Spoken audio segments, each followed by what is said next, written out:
And good evening, hockey fans, and what is going on alongside my good buddy and my hockey brother, Richard Blosser from the Grit and Bear podcast. My name is Neil Villapiano, the host of the Devil State of Mind podcast, both here on the Hockey Podcast Network. We welcome you to another Stanley Cup Finals edition of Live Watch Along right here on the Hockey Podcast Network YouTube channel. Tonight is Game 2 of the Stanley Cup Finals. The Vegas Golden Knights with a pretty dominant Game 1 win, winning 5-2 to take a 1-0 lead. And the Florida Panthers will look to potentially even the series up before it heads down to Sunrise. And so we are excited as always. And Rich, man, it is great to see you, my friend. First and foremost, how are you doing this evening? I'm doing great, Neil. And the Demolition Duo has returned. Yeah, it certainly has. YouTube here. Of course, the Vegas Golden Knights is my NHL girlfriend, so I have no problem coming on here covering Game 2 here tonight with the Vegas Golden Knights up 1-0 on the Florida Panthers. Florida looking to even up said series tonight before they head back to Sunrise in South Florida, or the Vegas Golden Knights could take a 2-0 series lead heading back to Florida Team or Florida Arena. But Neil, great to be on tonight, man. Really looking forward to this game tonight. Yeah, I'm super excited to be joined alongside Rich. It's an absolute pleasure. The last time he and I did a game together, we did Game 4 of the first round series between the Devils and the Rangers. That was a lot of fun. And yeah, I'm excited to be on here with you, man. And we got a good one, obviously. Game 2, Stanley Cup Finals. Game 1, it was pretty much a back and forth game until the third period, where Vegas really just kind of exploded and ultimately came away with a decisive 5-2 win. Richard, really quickly, man, what are your thoughts of how both teams played in game number 1? And what are you looking for from both teams heading into game 2 here tonight? I think it was pretty even in game 1. Vegas's defense was able to take over and take away a lot of the rushes that Florida likes to do, that they like to get into the zone and create defensive mismatches. And Vegas took advantage of Florida's mistakes, but in turn, Florida took advantage of Vegas's mistake, of course, scoring shorthanded. Eric Stahl getting the first goal of the Stanley Cup Finals shorthanded. So that's all that it really took, was just the mistakes. Mark Stone knocking a puck out of midair, beautiful hand-eye coordination to do that. It's going to come down to who screws up in this series. Mm-hmm. And for Florida team, it was just one more than the other. So we will see if Florida's able to tighten things up. Maybe Matthew Tkachuk stays out of trouble a little bit longer tonight, but we will see where this goes. Should be a fun one out there on the fortress that's squished between New York, and MGM. Yeah, absolutely. So, yeah, I mean, obviously both teams, like we talked about, it was pretty even through 2 periods. And then, Vegas kind of took over in the third, which obviously very important time to do so. And so now they look to try to take a 2-0 lead. But for Florida, I mean, one team that we have seen throughout these playoffs that has found a way to respond after losing a game or dealing with some adversity, it's this Florida Panthers team. And so obviously they're going to look to try to do the same here, try to even up the series and grab the home ice advantage before we head down to South Florida, which also the NBA Finals will be traveling down to South Florida. Now with the Miami Heat finding a way to tie that series up at 1 game apiece. So their hockey brethren look to try to do the same here tonight before they also head down to Florida. We got a couple of predictions already in the chat here, Richard. Go Caps is going 3-2 Vegas in overtime. I actually picked the Florida Panthers tonight to win 4-3 in overtime. And then Jacob's going to go 4-1 Golden Knights.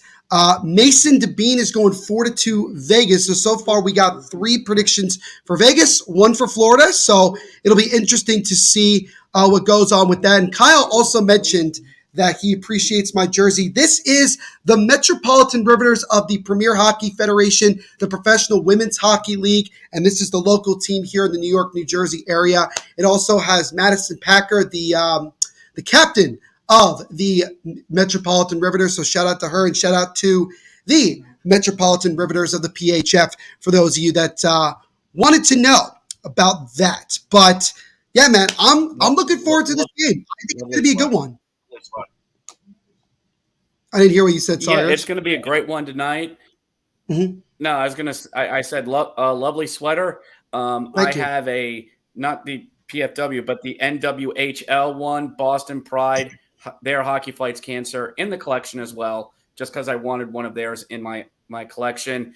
The wifey who is watching it with me very much approves of the Riveters as well. So love it. Love the jersey, brother. Myself, I got mine all ready to go. Got Vegas here. Very Peter nice. Angelo on the back, ready to Very go. cool. Very cool. Very cool indeed. Angus is in the Yeah, chat. What's going on, man? He's going 5-2 Vegas with the dollar sign. I like that, Angus. Good to see you, man. Hope you're doing well. My yep. good Good. buddy Dennis is in the chat again. He says, hello, everyone. Vegas 6-5. He also mentions Go Devils. He is a big Devils fan and fan of the Devils State of Mind podcast, so really do appreciate it. So, again, now we have 5 predictions for Vegas and 1 for Florida. And so, Rich, I kind of already figured I know what team you're going with, but I'm curious to know what your score is as well for this one here tonight. I'm gonna say 4-3 Vegas in overtime. Yeah. We've had a lot of overtime in these playoffs so far, and we're kind of due for one here in the finals as well. So I'm going 4-3 Vegas in overtime, but regulation I have no problem with either. It's going to be a fun time at the Fortress, regardless. We're gonna have lots of fun with this game. Thank you to everyone who's watching. We got 11 people and 8 likes so far. Let's get that number up. Let's get up to 10 before puck drop, everyone. Click the like button and subscribe and the bell to notify when we are back up for the rest of the finals. We will have you covered here. And from what I've heard in the back rooms, that we've got possibly a draft party going on, a draft video coming up later in the month for the Yes. Connor Bernard and Adam Fantelli sweepstakes. So, folks, just because the hockey season ends does not mean this channel is going to be going dark during the summer. No, no, no. No, not at all. And so, yeah, like Richard said, we have a lot of really exciting content that we are going to be providing for all of you lovely people out there as we move along here in the Stanley Cup Finals. And certainly once the NHL draft comes around in just a couple of weeks. So, yeah, a lot of exciting things going on. And it starts here tonight with this game 2 of the Stanley Cup Finals. And the biggest thing for me, Rich, that I'm looking at from both sides when you start with Vegas is this. Does Vegas continue to put that pressure that they got from the third period and try to generate it throughout the game? Does Aiden Hill continue to play as well as he does? And is the power play going to be a factor in this game? I really want to see how both teams play once they get on the man advantage. I think that's kind of the way that I'm kind of looking at it when it comes to how this is going to go. And then for Florida, for me, the biggest response out of all the guys on the team that I'm looking for is Sergei Bobrovsky. He gave up 4 goals. At times he looked really solid, and then, like I mentioned, the third period looked a little bit more shaky. And I know that for Panthers fans, they're probably getting a little bit nervous, thinking you don't want Bobrovsky to go back to where he was for the last couple of years, where he really was struggling and obviously not living up to the contract that he's on. But you're hoping for a bounce back game from him tonight, and the same thing for the entire Florida Panthers team. And I think for Florida, you got to find a way to get the first goal again. I know obviously it didn't matter when it came to how the results ended in game number 1. But I think getting that first goal, quieting this raucous Vegas crowd, I think is a really important thing. And, trying to be more aggressive in the defensive zone. I think you got to take a little bit more chances. I think you got to find a way to clog up those holes as best as you can, especially when it comes to Vegas on the power play. So this should be a good one. We are about 10 minutes or so from puck drop. And Rich, before we start, because obviously you are the man when it comes to covering the American Hockey League, I do believe that we do have some Calder Cup news or matchup going on relatively soon, or I think it started already, if I'm correct. Yes. For those who do know, I do the Grit and Barrett podcast, the first and only podcast devoted to the Hershey Bears, who are going to the Calder Cup Finals for the 24th time in their team's history. Clinched on Friday night over the Rochester Americans, and we are awaiting our Western Conference opponent, the Coachella Valley Firebirds, who are the farm team of your Seattle Kraken, are taking on the Milwaukee Admirals, the affiliate of the Nashville Predators. Coachella Valley, and for those of you in the chat that are wondering, yes, that Coachella out there in Palm Springs, they are up 3-2. If they win, Coachella takes the West. They win, and I've heard sources that the series will start out there in California later in the week in beautiful Azakor Arena there in Palm Springs. So yeah, the Bears. I went to their practice today. The boys were loose practicing, and we're just waiting. We're just playing the waiting game to see if Milwaukee takes it tonight. Game 7 will be Wednesday out there in Palm Springs. So yeah, really excited that my team's going to the finals. One more hill to climb before we bring it back. We bring it back to Hershey, and I really want it to happen. I'm just so thankful that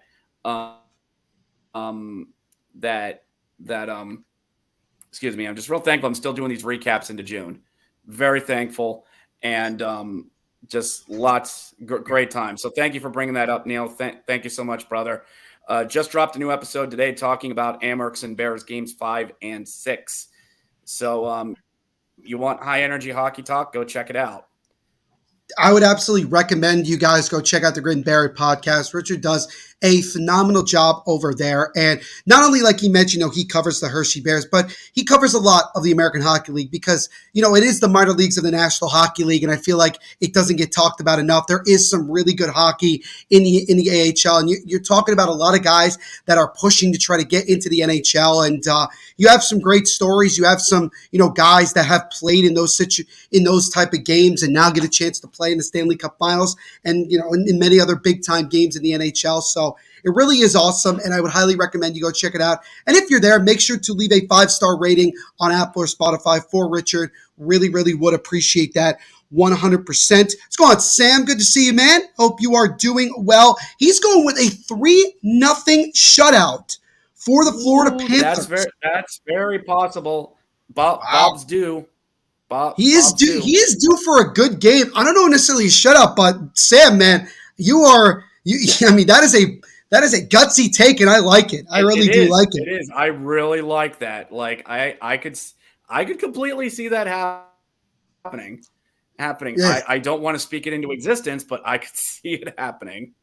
Right. No doubt about it. I also will just say this really quickly, kind of talking about, Vegas in general. I think it's very, very true in the sense that they have probably the best intro to a game in terms of presentation of any team in the NHL, with what they do with the Golden Knight fighting whoever he's fighting, and just the atmosphere in general. I think they do really a fantastic job, and you got to give Vegas a lot of credit for building its fan base over these last 5 years. And now think about it, just 5 years in, they've now been to 2 Stanley Cup Finals, and currently they're 3 wins away from winning all. But remember, guys, Vegas won the first game against Washington back in 17-18, won it in a pretty crazy back and forth game, proceeded to lose the next 4 games, and ultimately lost in 5. So this is similar territory for Vegas in terms of, especially for the 5 guys that are still from that 17-18 team. So for them, it's going to be about, they have to find a way to win that next game, get over that hump, and just continue to push, because you don't want to give Florida any sort of confidence. The second that you give Florida confidence is the second that they become as dangerous as they've been throughout the entire playoffs. And you know that Paul Maurice is going to get his team ready to go for this one, to look for an answer. And for Vegas and Bruce Cassidy, it's just about, telling these guys, look, you have the momentum, you have the home ice right now, you just got to continue to be aggressive. There's going to be opportunities to score, and you're just going to have to try to take advantage of them. And I think that's really what you're going to see here in this game tonight. I think you're going to see a lot of different things. I definitely think you look at it and you say, are guys like Matthew Tkachuk going to step up? Different guys like that. You're looking for it. For me, the guy that is going to, I think, make the biggest impact offensively for Vegas tonight, in my opinion, is Chandler Stevenson. I think he's due to have himself a really good game. He had several really good opportunities in game 1 And I think tonight is going to be a night where he's really going to get going. I also, because Jacob brought it up before, he believes Jack Eichel will score. I do agree as well. I do believe that he will find a way to score in this game. And so I would expect him to get, because he's gotten so close so many times and just hasn't been able to score, whether it's puck luck or just, the goaltender making a really good save.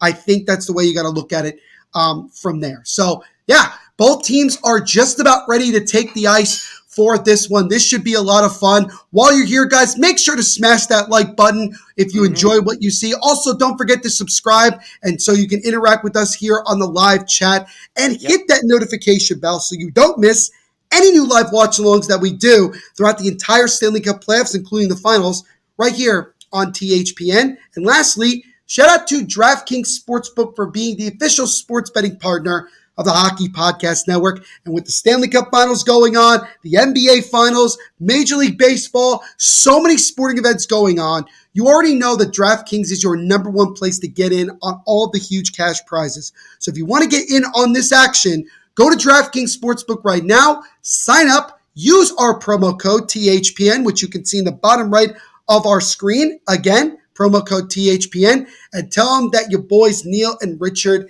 sent you. So shout out to DraftKings as well. And they already showed it here, Richard, on TBS. I mean, the atmosphere is crazy. The intro is awesome. I mean, it is an electric atmosphere in the Sin City right now.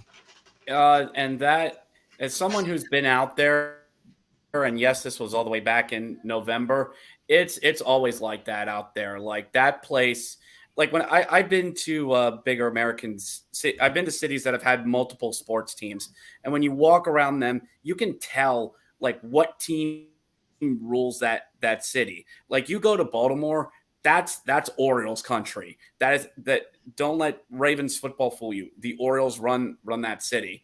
And while Vegas is starting to get some more sports teams, the Raiders coming in a few years ago, the Athletics doing a few years, the Golden Knights run that city. That is a complete hockey town, and it's just great to see how they just completely embrace that. And it's so much fun to be out there. I've encouraged my other friends to get out there, my other hockey friends to get out there, and it's beautiful. It's a great atmosphere. Yeah. Love it. More of it.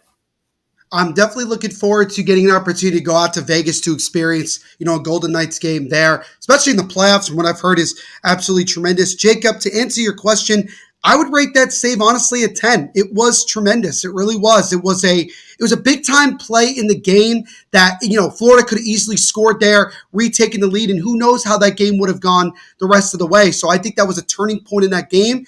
And not only for that reason, but just the save itself, it definitely deserves a 10 out of 10. It was a great save. Andy, aka Front Row Productions, don't worry, my friend. It is right here. Do not fret. I have a full glass and I'm ready to go. Just trying to drink some water to stay hydrated. And as I always say, hydrate before you dehydrate, ladies and gentlemen. Jacob, Vegas will have a baseball team by 2027. I don't know, man. I heard recently that it's 50-50 in terms of whether or not the A's are going to move out there. I don't know. I'd prefer that they get an expansion team, but we'll see what happens with that. Should also mention, for all of you lovely American fans, at least, you can watch the game on either TNT or TBS. So they have it on both networks tonight for game one. Also, I think it's going to be on Sportsnet and TSN up in Canada. And also NHL 66, and there's several other areas out there where you can watch the game as well. So, it's going to be a lot. Angus says when he was in Vegas way back in 2000, there were no Major League sports teams. And now, no. You have professional football. You have professional ice hockey. You also have professional women's basketball with a really good Las Vegas Aces team. They are arguably the best team in the entire WNBA. They've won a championship. It's good. There's a lot of excitement in terms of sports there, and now the possibility of getting a Major League Baseball team, maybe an NBA team down the road. So a lot of excitement if you are a fan of Vegas sports and you live out there. I do have a friend that lives just outside of the Vegas area, and he's obviously very excited, despite him being a Chargers fan, but we won't get into that. There's a lot of excitement if you're a sports fan there. Yes, if you are a Chargers fan, pain is your existence. But that is true. We're not here to talk about that. We're here. No, we are not. No, we are not. Absolutely. So goaltending matchup, Sergei Bobrovsky in net for the Florida Panthers and Aiden Hill in net for the Vegas Golden Knights. So will the Florida Panthers even the series up, heading to Sunrise for games 3 and 4? That's it. Will the Bring Vegas Golden Knights that put turn. themselves 2 wins away from winning their first ever Stanley Cup? We are going to find out right now. Players are at center ice. Puck is dropped in game 2 of the Stanley Cup Finals. Officially underway. So, really, my first question to you, Rich, is as puck comes all the way back down into the Florida zone, what are you looking for from both teams here in the first couple of minutes? It's either team establishing their game. If you're Vegas, you want to get your rushes going early. You want to get Eichel involved early. You want to get Mark Stone and his physical presence involved early. Florida, you got to get that first goal again. You've got to get that first goal if you're a Florida team. You cannot afford to go down to Vegas in that arena, and unfortunately or fortunately, Neil's going to be about 8 seconds ahead of me. That's just how our feeds are. So we shall see how this goes. The fortunate thing for me is I'm currently watching this through cable, so I'll get a little bit more of a little further ahead of Richard as he just mentioned, but not too much. As I am too, but hey, just no big deal. We still make this work. Worked with the Devils. We'll do it here. It absolutely is. Now the Panthers dump it into the offensive zone, and a sharp angle shot goes wide of Hill. Golden Knights get to the puck now as Marchessault tries to get it out. It actually deflects off a Vegas player back into the Vegas zone. Vegas hemmed in their zone a little bit. Eichel takes it away and will clear it out of the zone. Puck goes back into the Florida side. As now Reinhart backhands it over to his teammate. It's off the boards and drops it all the way in. One change to the Florida Panthers lineup, Richard, is that Luosterainen is out for game number 2, and Casey Fitzgerald is now actually in. It's a shot there from Stevenson. Gets followed by Bobrovsky. Rebound try just goes wide of Bobrovsky. So an early chance here. Vegas still with it. Haig holds it up. Gets it over. Gets it top of the point. Haig with a wrist shot, and that one is fought off by Bobrovsky. Now Lundberg goes over to the corner for Florida, chips it over to his defensive partner, Gudas, and Gudas will backhand it out of the zone. So a good first offensive rush there for the Golden Knights. 2 good chances, but Bobrovsky comes up with some good saves. Yeah, from what hearing from you, good to hear Stevenson getting involved. That deadly third line that Vegas likes to bring in, Chandler Stevenson anchoring that. Nobody talks about that. And just seeing it on here, the crossing feed, nobody was there from Stevenson's pass. You had someone there in a stick down. That's a bit of a gaping net to put it in. So good job by Vegas getting some opening rushes going. Absolutely. As a shot there from Vegas is whiffed, and then Montour is able to flip it out of the zone. Reinhart stays on sides, waiting for reinforcements, backhands it over, and he just missed Matthew Tkachuk. Pietrangelo wraps it around the boards. Florida trying to keep it in. They do. Forsling throws it to the front, and that's deflected just wide of Hill. Now Tkachuk with the puck. Tkachuk gets it top of the point to Forsling.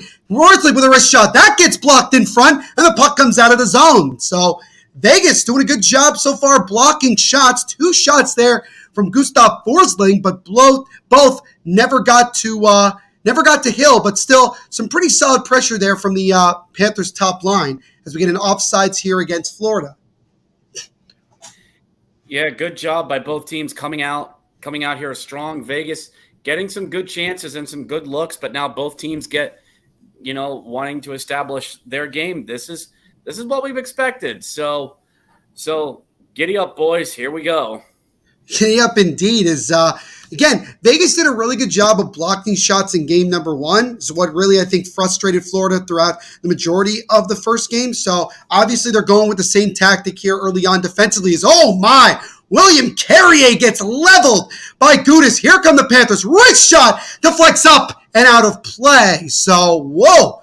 Big time hit from Radko Gudas on William Carrier there right in front of the penalty box. They'll show it again here on the replay. Just a good solid hit from the physical right shooting defenseman there. And then a good opportunity for Sam Reinhart, but just couldn't get it on net. So that was a good play. That's a good defensive play. And Radko Gudas right now, Richard, currently leads the NHL in the postseason for hits. That was his 80th hit of the postseason. Wow, 80. Hard to see that, anymore in in a game that's very built on speed.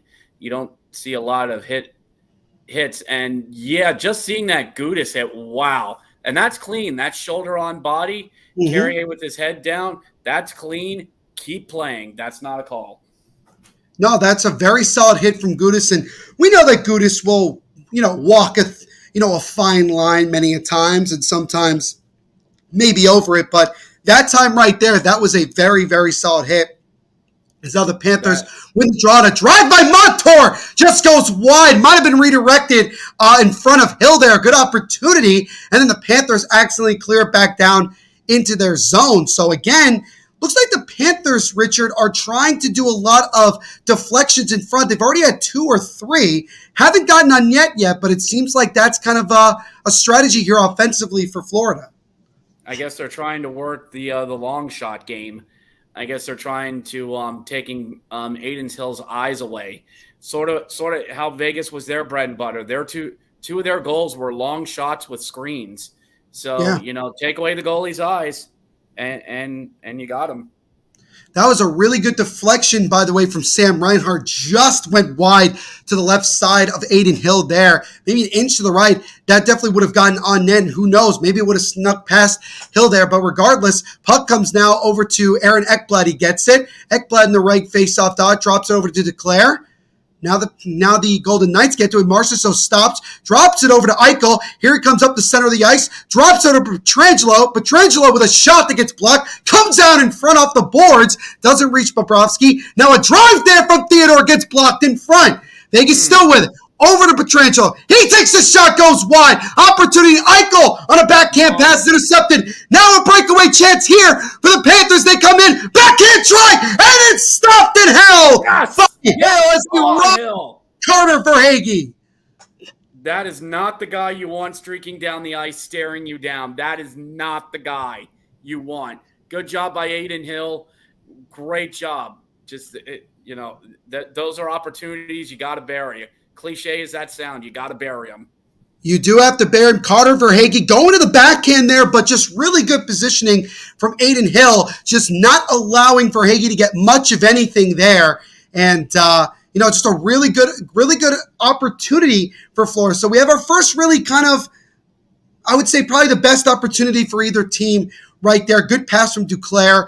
But Aiden Hill also looked like he had some words for Carter Verhaeghe after that whistle. That's probably carrying over from the scrum that we had towards the end of game number 3. So face-off here won by Cousins. Montour with a shot that's fought off and saved by Hill off the face-off dot. And then Vegas dumps it all the way back down, enough for an icing here against the Vegas Golden Knights. So 15:39 to go in the first period. Game 2, Stanley Cup Finals. Still no score here, but I think really it's still remarkable to me, Richard, how Aiden Hill is probably like the 5th goaltender or the 6th goaltender on the Golden Knights, depth chart, and he's the one that's in the spotlight here in these playoffs and here in the Stanley Cup Finals. It's pretty remarkable. It's amazing that just how teams can have that amount of goalie depth and goalies that can step up in this type of moment. Aiden Hill, former Arizona Coyote, former Tucson Roadrunner.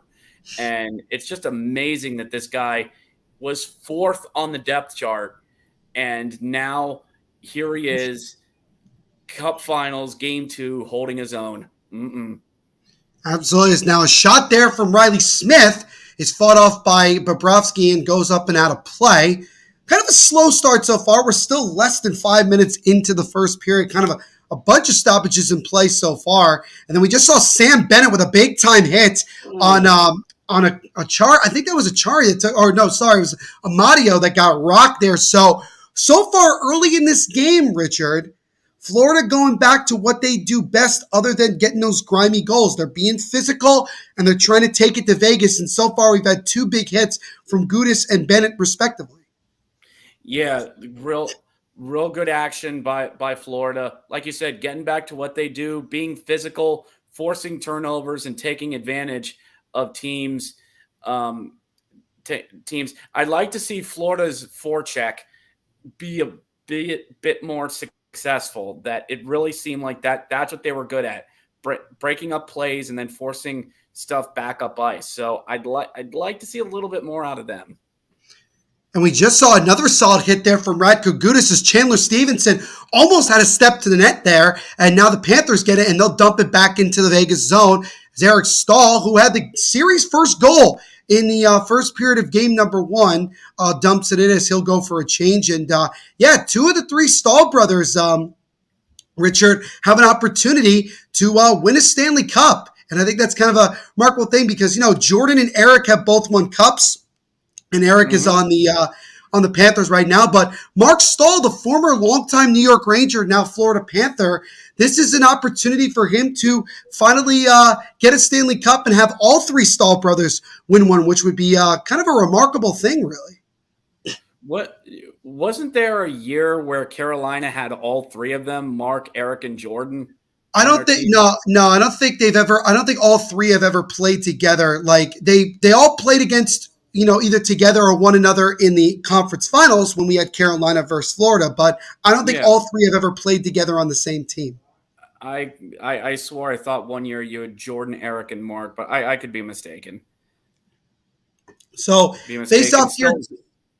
It's true. Face off to the to right in front of the Florida bench here with 14:07 and ticking to go here in this first period. Still looking for the game's first goal. Showing a stat here, Anthony Duclair, 4 goals, 6 assists, 10 points in the playoffs for the Panthers. There's a shot there from Martinez, deflects up, puck comes out in front to Waugh, but he's just out of his reach, and now Lundberg comes up the right side for Florida. He's all by himself. Lundberg still with the puck. He'll dump it around the boards. It gets it just out of the reach of Reinhart. Now Gudas comes into the play, gets over to the corner. Now Vegas will control it. Colasar waits, gets it over to Pietrangelo. Pietrangelo with the long feet deflects off the stick. Now Barbashev keeps it on sides, throws it in front, but it gets blocked. And now here comes Florida taking the puck, and Lundberg tries to dump it. But now it's taken away again, Ilya Barbashev, and he rocks! He absolutely rocks somebody there. And it looks like we're getting a penalty. I think it's Gudas who got rocked on that one. And we got some pleasantries at center ice. Both teams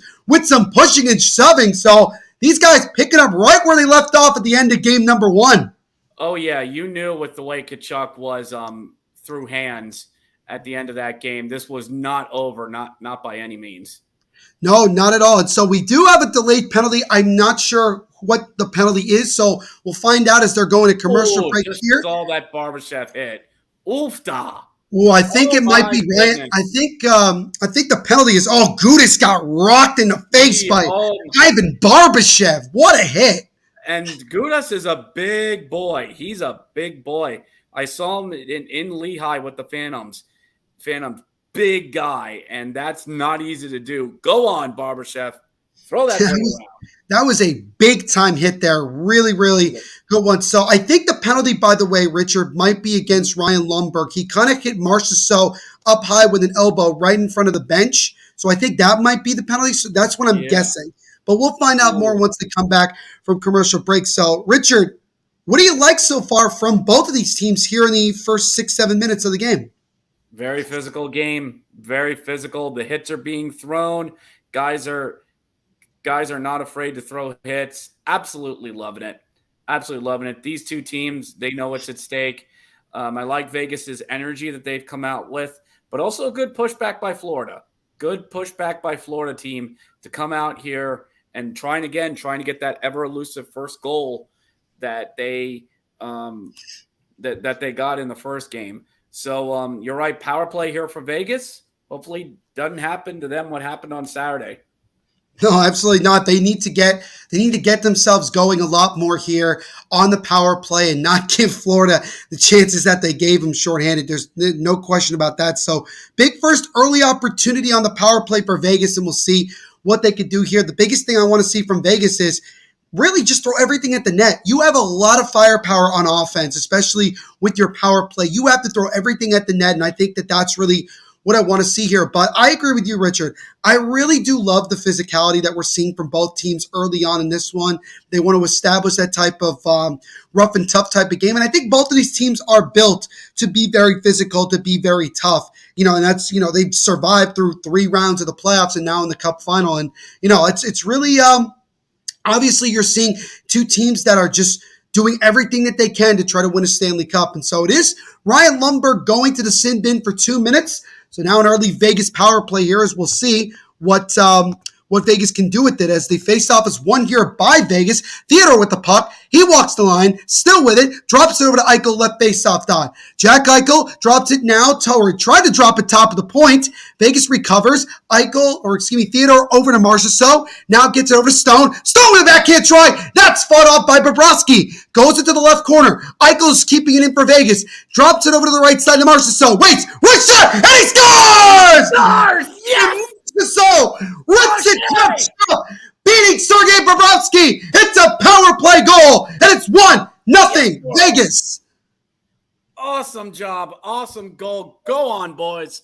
Know I'm a little bit behind here just watching this, but great to hear. Good job, lads. That's what you wanted. Here. Just a really good job overall. Just right, winning the faceoff, the opening faceoff of the power play, keeping some good pressure. Marchessault gets a lot of space. Really good screen from Mark Stone in front. Bobrovsky doesn't see it. Oh, top of a circle wrister. Delightful. And they are going nuts there at the Fortress. Yes, they are. 11th point of the playoffs for Jonathan Marchessault. He is now on a 7-game point streak, Richard, which is tied for the franchise record. I'm not sure who held it before, but nonetheless, Jonathan Marchessault also with his second goal of these finals. He scored a beautiful goal in the slot in game number 1, and he gets himself a goal here. Kind of maybe an early offensive candidate for Vegas for maybe Conn Smythe with the way he's playing of late, Rich. That's definitely the case here. He gets the goal. Marshy gets his 11th. Chandler Stevenson gets his 8th assist. And Jack Eichel gets his 15th assist. 15. Gets 15 assists, 7:05 in the first. And he's not going to show up on the score sheet, but credit to Mark Stone, who was in front of Bobrovsky, taking away his eyes. I know you and me said that. Got to take away his eyes. And that's exactly what Stone did, and Marchessault just labeled the corner. Nice and for any goaltender, as we actually looks like Riley Smith might have gotten a little bit injured. He's holding his left wrist a little bit. He's coming off the ice now, so we'll keep an eye on that. But Jacob mentioning 11 goals in 12 games for Jonathan Marchessault. By the way, I don't know if anyone mentioned this, former Florida Panther who was let go in the expansion draft by the Florida Panthers. And he has 2 goals in the finals against his former team. So Jonathan Marchessault making this his series so far in the early going. Really nice goal there from number 81. One of the only 5 players on the Golden Knights still remaining from that inaugural 17-18 team. The only game that he has not scored a goal in that, what he said, was game 5 against Dallas. But he had 2 assists. So he's unreal. A point machine. That's what he has been this time of year. Oh, no question about it. As now Kolesar gets rocked in the corner here. Vegas has the puck in the offensive zone. William Carrier fighting along here. Dumps it around the boards. The other way here is now Florida looks to try to control it. So now let's see what type of response we get from Florida. Now Vegas has kind of gotten off to the better of the start. Florida had that one breakaway chance for Verhaeghe. He couldn't score. They take a penalty, and Vegas makes them pay. So we got to see here what type of response is. Now drops it over William Karlsson, loses the puck. Florida gets to it. Florida in the left corner now. That's taken away now by Vegas. Drops it over now. Gets to top of the point. Drive there. Gets blocked and deflects just wide on a deflection by Riley Smith. As Smith is back on the ice. Pietrangelo with a shot that deflects just wide of Bobrovsky. And now the pressure's really mounting here for Florida. They got to find a way to get it out. Karlsson now. That one's intercepted by Florida. Got to get it out. Duclair will flip it up and out of the zone. And that finally getting opportunities. Florida now comes in. Florida with an opportunity. Waits. Feeds it in front there. It gets blocked. Gets it top of the point to number 4 with a wrist shot. That gets blocked as well. And now Riley Smith will get it. And he'll slowly walk it up and then dump it into the Florida zone. Wow. Good push by Vegas, but also good pushback by the Panthers here. I mean, you're the Panthers. You cannot go down 2-0 early. least from what I can see on here. I don't have the stat thing up here, but shots are 7-3 Vegas, and it absolutely shows it. It certainly does. And for NHL 22 goal horns, as you can see here, 1-0 Vegas, thanks to a power play goal just about 2 or 3 minutes ago from Jonathan Marchessault. That is what you've missed so far. So we get an icing here, I think. No, we actually don't. I guess they waved it off as now Brady McNabb walks it up the left side, drops it over off the boards. Chandler Stevenson gets around a defenseman. He tries to feed it in front, nobody home. Aaron Ekblad now takes it for Florida.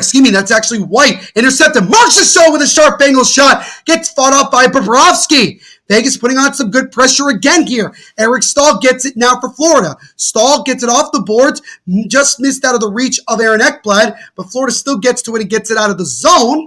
Now Vegas intercepts again. Marchessault. He has to wait as somebody on his team lost its balance. Jack Eichel with the puck loses it, and now it's calmly controlled here by Florida with 9:25 and ticking to go here in the first. 1-0 Vegas as now the Panthers come in. Matthew Tkachuk stops, waits, looking for somebody, still with it now, being hounded. He loses the puck, might almost taken away by Eichel, and now the puck goes back to the Panthers where Forsling will dump it back in. As now Alexander Barkov in the left corner for Florida. Barkov now, get to the Verhaeghe. Verhaeghe missed the guy. Get to the Montour. Drive from the point, gets blocked in front. Nobody knows where it is except Duclair. Duclair can't keep it in, and the Panthers will have to retreat. That's a blown opportunity for Duclair. You had chaos. I don't even know if Hill knew where it was. That's a great time to put the puck on net. No question about it. Another missed chance here. So Florida's had a couple of decent opportunities, including a breakaway from Verhaeghe, but they haven't sold Adin Hill yet. Block shot 6-4 right now in favor of the Florida Panthers, which kind of makes sense considering how many, the shots on goal differential. Is now a feed in front there, gets snuffed out. Forsling in the left corner, chips it up the boards. Vegas cannot keep it in, and now they'll have to retreat as now Pietrangelo will just dump it right back into the Florida zone with 8:13 to go here in the first. Things have now really picked up in terms of speed over the last couple of minutes. Especially since that Marchessault goal, as now Vegas gets to it. 21 drops it over, might be a chance here. Theodore loses the puck, and now looks like it's Reinhart coming up the right side. Florida's got some space. Mundell with a shot, and that's deflected to the wall, so that doesn't get on net, and that puck rolls all the way back out to the Panthers bench. So now they'll have to reset again, as now Casey Fitzgerald gets it over to his teammate, and he dumps it in. I believe that's Matthew Tkachuk that tries to keep it in here, as now the puck comes back out to the behind the net of Vegas' zone, as now Vegas looks to try to control. Some good forechecking here from Florida at the moment from their top line. It's now puck in the right corner here. Matthew Tkachuk trying to make some noise there, but it's taken away pretty easily from Vegas. Stevenson gets the puck, weaves his way through, still with it now. Stevenson with a shot that is fought off by Bobrovsky. And now here comes Tkachuk the other way for Florida. Drops it over to his teammate. Gets over the left side. Shot there in a high riser that goes wide of Hill. Now keeps it in. Shot there from Ekblad gets blocked. Barbashev will wait. Still with it now. Loses the puck. Kept in now by Florida in the zone. Cousins with the puck. Cousins, a former Vegas Golden Knight, I might add. As now the puck is now on the right side, right corner. Matthew Tkachuk loses it. Taken away by Barbashev. And finally, Vegas is able to get to it. They'll wait and they'll dump it out. As Bobrovsky actually will have to make a save as that puck came right to him. And so we'll get a stoppage of play with 6:35 to go in the first. 1-0 Vegas thanks to a Jonathan Marchessault power play goal.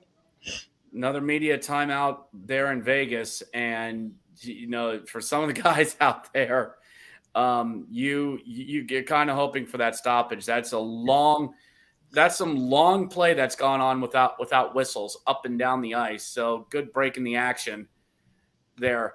Bob held it, and again, media timeout out there in Vegas. 6:35 to go, 1-0 VGK. Absolutely. Again, Jonathan Marchessault, his 11th goal of the playoffs, gets himself that one there on the power play. He also has goals in each of the first two games of this year's finals. So Richard, we talked about it just before the power play started that Vegas has to be better on the man advantage, and they did a good job. They won that first faceoff. They kept the puck moving around, eventually got an opening with Marchessault. Mark Stone with a good job in the screen, and Marchessault goes top shelf, beating Bobrovsky. So if you're Vegas, you're off to as good of a start as you can right now with the way things are going in the first period. That's pretty much what you wanted. You want win the face-off. Face-off wins on power plays. So important so you can keep the puck in and easily get set up. And it was good rotation by them. And like we said, Stone taking away the eyes of Bob, and Marchessault just walks in on the corner and picks the corner, and it's 1-0 Vegas. I noticed the action did pick up, like you said. A lot of running and gunning was happening, and that's kind of benefiting Vegas. They have the legs and the conditioning to do that. I'm not saying Florida doesn't, but that plays a little bit more into Vegas, especially with guys like Eichel and Stevenson. They take they like to create that rush and get guys active. So good job for Vegas. They're playing their game and they've been rewarded. They certainly have. And so if you're Florida, Richard, like what's the biggest thing you got to look at here? You're down 1-0. Vegas has got the crowd rolling. Everything seems to be going Vegas's way here early on in this game number 2. What can Florida do to try to quiet up this crowd a little bit and get back in this one? Keep throwing pucks in on Adin Hill. I know sounds easy, but Florida is a team that gets better as the period goes along. They score in the last 2 minutes. They always get those accursed goals in the last minute. So if you're Vegas, you got to keep pressuring. And Florida is one of those teams that always gets better as the period goes along. So we'll see how this goes. I don't know if they're going to get a lot better here, Richard, because we have a penalty here against Florida. I believe it's Brandon Montour that's going to go to the sin bin. It looks like it's a 2-minute for charging, as we'll see it again on the replay. Montour comes in, and he actually hits Marchessault from behind after Duclair already made a hit. So that is a pretty dumb penalty if you're Montour. So now the Golden Knights are going back to the power play with a chance to double the lead. Yeah, that extra shove, almost an elbow to the back of the head. That's just – I know you're trying to go for a double crunch on that one, but a little late and a little high, you're going off for 2. Because Duclair gets the check. That's fine, but it was the extra one that Montour, again, the elbow coming up, almost getting him up near the shoulder, up near the neck. Yeah, that'll get you. And it's not just, I bet it – or whatever. No, that's going to get called every time. Yeah, no doubt about it. As the Panthers actually win the opening draw of this power play and clear it. Paul Maurice was livid as he was yelling at the ref there after that, but I don't really see what his argument is. I think it's just a dumb penalty. What does he want? I don't know. I think he just to the back of the head. I don't know. He's been yelling like this whole playoff. Says that feed over to Eichel just misses. Eichel regains it for Vegas, throws it over, gets it to Stevenson, tries to feed it to Stone. It gets blocked. I don't know what Stevenson was doing there, but Florida gets to it and clears. But Stevenson had a wide open shot in the slot, and he tried to pass it, tried to be cute there to Mark Stone. As now Vegas will set it up again as Jack Eichel slowly makes his way up the center ice. He backhands it, gets to it again in the right corner, throws it in front, intercepted by Sam Reinhart, and he'll clear. So, lots sloppier here for Vegas on the second power play with a minute to go on it. Yeah, I just saw what you saw with Chandler. He had a guy in front of him, so I think he just panicked and just threw it away. He did have some room on the far side, but I think he saw the guy in front of him and just panicked.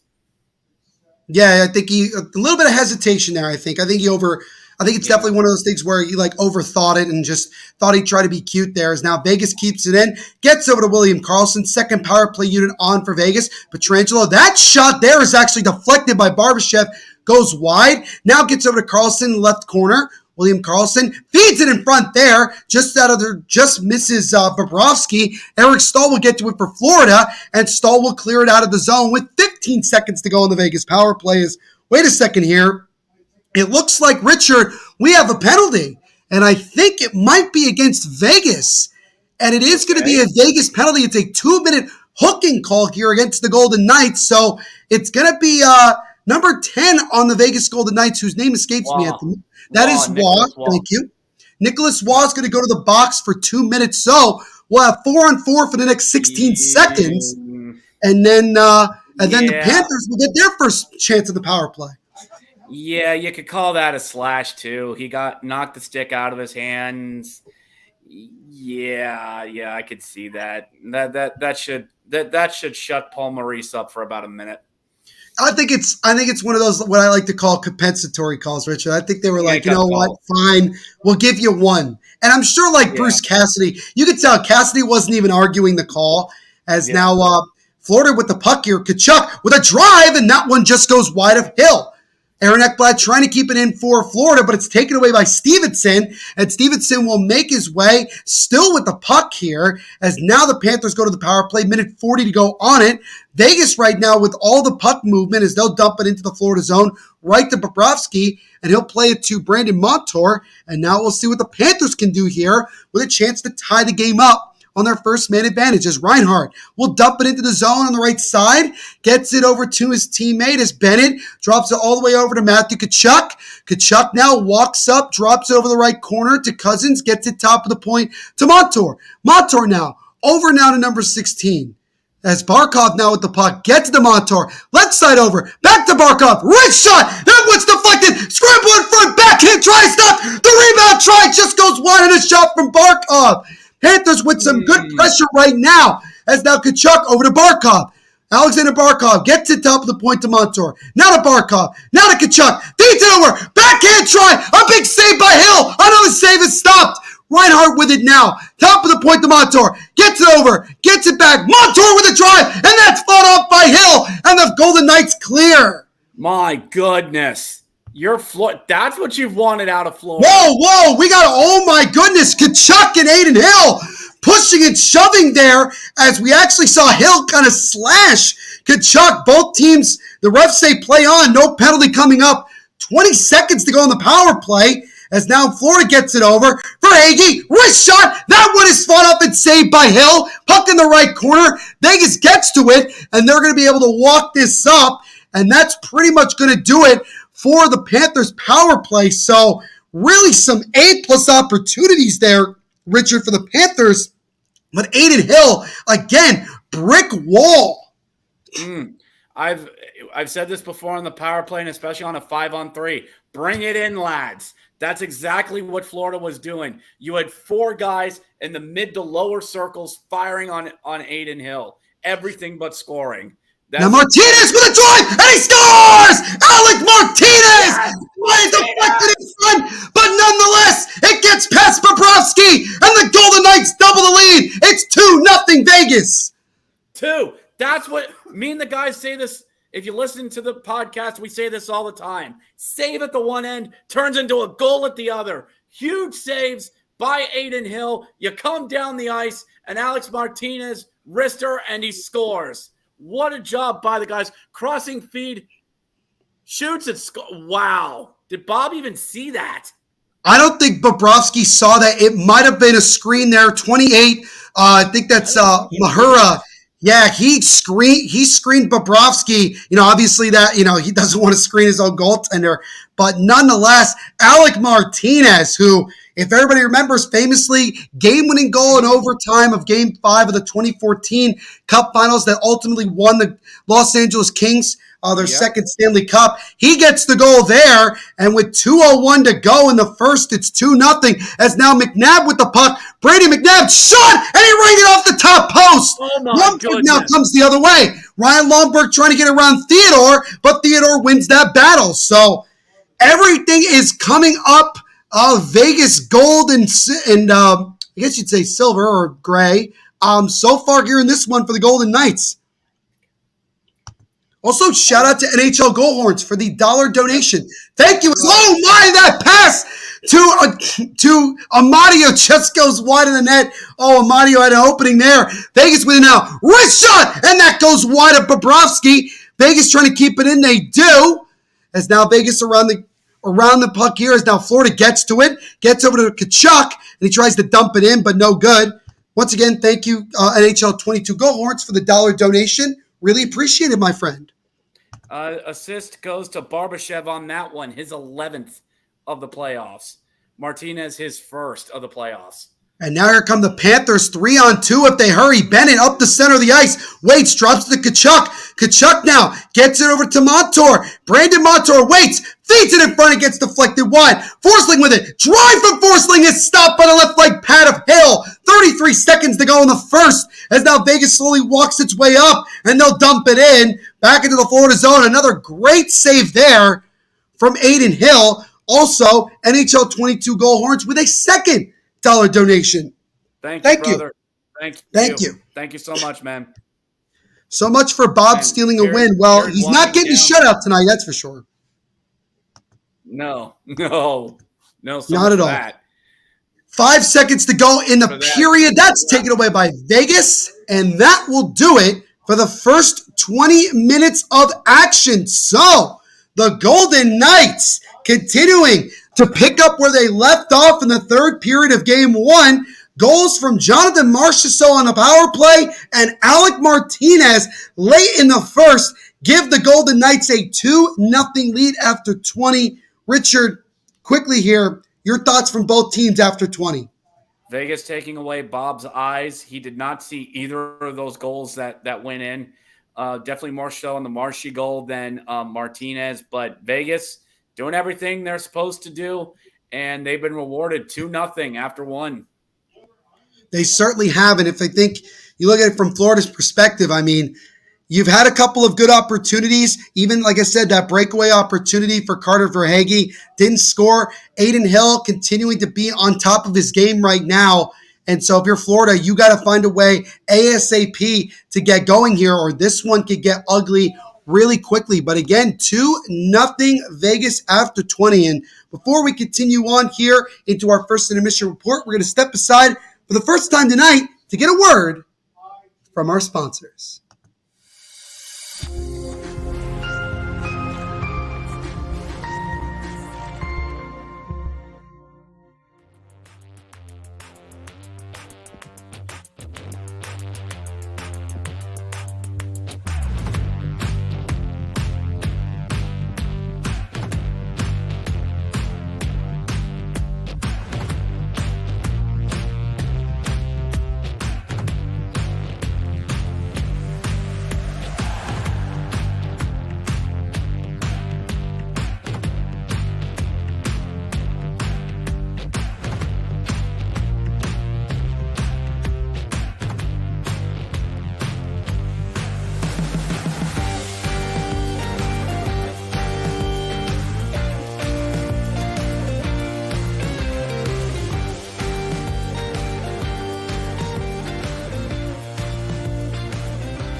And welcome back, everybody, here to our first intermission report. Richard will be back in just a little bit, or actually he's back right now, so never mind. But again, welcome everybody here to our first intermission report of our game, Game 2 of the Stanley Cup Finals. And after 20 minutes of play, it is the home team Vegas Golden Knights, thanks to goals on the power play from Jonathan Marchessault, and then a goal late in the period from Alec Martinez. That is the difference through 20 minutes of play. So, Richard, let's start with the Florida Panthers. What have you seen from them through 20? What's good, what's bad, and what needs to be changed? What's good's been their power play. They really brought, it brought their guys in. They really encased the penalty killers there for Vegas. Everything but scoring there on the Shea Theodore shots and Kachuk out in front, really battling. But tell you one thing, Vegas isn't doing, at least, or is doing, I should say. They're not giving up that middle space to a Kachuk or Theodore. That's what burned the Canes, and they're able to clear out in front of Hill just fine. What I haven't liked out of them is that they're not clearing out in front of Bob. Bob's eyes are getting taken away. That's where Vegas's 2 goals have come from. They got to get better. Their defensemen got to box out more, and a bit of a scoring change on that Martinez goal. An assist has been given to Jonathan Marchessault, so he's got 2 points on the night. I think it's fair to say, Richard, right now, my favorite to win the Conn Smythe is Jonathan Marchessault. He has been really tremendous so far in the early goings of this finals. And I know it's playoff MVP, but the way Marchessault has been this entire playoffs, and then you look at what he's done, so far in the first 4 periods of the Cup final, I definitely think that he's my favorite so far. They also showed, Richard, just as they came back from break here on TBS, Aiden Hill, he gave a couple of good pushes and a nice slash on Matthew Tkachuk while he was in his crease. There's definitely a lot of bad blood between those two individuals, especially from what happened in game number 1. Definitely. Absolutely. Kachuk's always going to get in there and mix things up to try and tick guys off. But Aiden Hill showing he ain't having it. You get in his crease and he'll toss it right back at you. And dare I say, I think that surprised Kachuk a little bit. Kachuk thought he could get a shove and maybe he'd get a little something back from Hill. He wasn't expecting a freaking stick to his arm. So, shades of Patrick Waugh back in the day, who would clock guys in the back of the head who stood in his crease. So you like seeing a little fire out of your goalies when you do that. Not like Jordan Binnington fire, but you like seeing a little bit out there. I think we like to see a little bit more of, like you mentioned, Patrick Waugh, battling Billy Smith or Ron Hextall, that type of old school where the goaltender makes it clear, like, this is my crease and you come in here, you're going to pay. One way or the other, you're going to get punished for it. And, whether Kachuk fell in there on purpose or not, it doesn't matter. Like, Aiden Hill is like, this, I'm not going to let you, just lay in here and just get up easily. I'm going to make you pay for being in my crease. And he showed it right there. You want to see that from your goaltenders sometimes. You want to see them have a little bit of emotion, because I think the players on the bench see that and they get energized from that as well. They're like, oh my God, we got to get going. Like, now our goaltender's in the game. Now we all got to go. And you've seen it so far through 20 minutes. It has been a nonstop physical game. It was very physical through the first couple of minutes. And then after the Marchessault goal, I think things started to pick up more in terms of the speed and the back and forth opportunities. And if you look at it from Florida's perspective, the good news is that you've had a lot of grade A opportunities to score. The bad news is that so far Aiden Hill has been rock solid, and you're not getting enough bodies in front of the net to create more problems for him and to make things more difficult. And obviously giving up 2 goals in the first is not the way you want to start. However, you still have 40 minutes to go, and all you need is 1 to get yourself back in this game. For Vegas, there really isn't much to change, except there is a lot. What I'm noticing so far, Richard, from the Vegas defense, they are allowing way too much space on the outside. I mean, how many times did we see Florida have where they're able to just walk in pretty close to like the right or left faceoff dot in the offensive zone and at least get a shot on goal or a shot in general? So I would like to see them try to collapse a little bit more and get more bodies in front of Hill so that he's not making every save in the out there, and you give him a little bit of a break there. Yeah, it's just I do like how Vegas, again, they're clearing out the guys out front and they're pushing Florida out to the perimeter and the point, and at least giving them that. But um, Florida's still not a team that you want to allow those point and outside shots because again, you have a guy like a Kachuk or a Theodore in front who's going to be able to slap a puck home on a rebound. So Right. um, you know, it's kind. I see what they're trying to do. They're giving them the point and the perimeter, and the thing is though with Florida, they have plenty of skill to utilize that to their Yeah. advantage. Yeah, no question about it. Andrew asked a question: are you watching on ESPN or Sportsnet? I am watching on neither personally because all of the games in the United States are being broadcasted via TNT and TBS. So I'm watching it currently on TBS. I'm assuming, Richard, are you also watching it on TBS or TNT? I have it on TBS here. Okay. I think that's what I said. I think your stream's a little. You're 30 seconds ahead of me. So Okay. but we're fine. We're finding a way to make it work. We always find a way to make it work here on THPN, no doubt about it. But Andrew, Oh yeah. again, in the United States, it's on TNT or TBS. That's where you can watch the game. In Canada, I believe it's Sportsnet and TSN that both have the Mhm. game as well. So you can watch it up there in Canada if you're from there. And also, I always recommend this if you're trying to find a stream for it to watch. My best advice is either NHL 66 or usually go on Reddit and like look up stream. You usually can find pretty good ones on Reddit as well. So that would be my recommendation to all of you guys. One thing I did want to mention before, because Richard, we talked about it.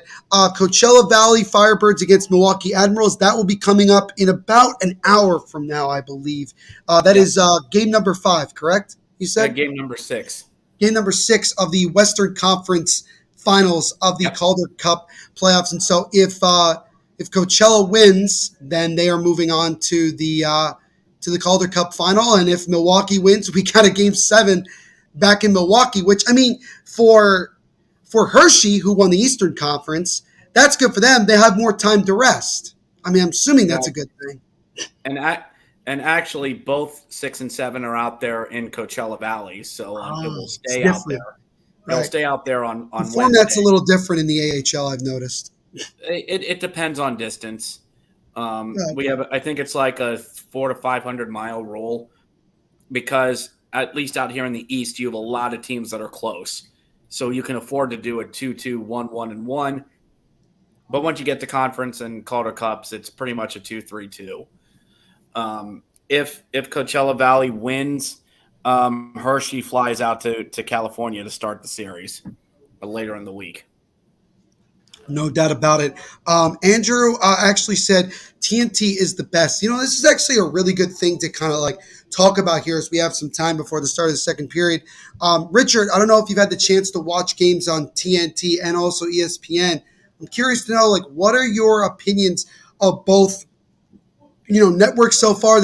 They're coming up at the end of their second year being the main places for nationally televised games. Like, what are your thoughts on presentation and everything when it comes to these two networks in hockey?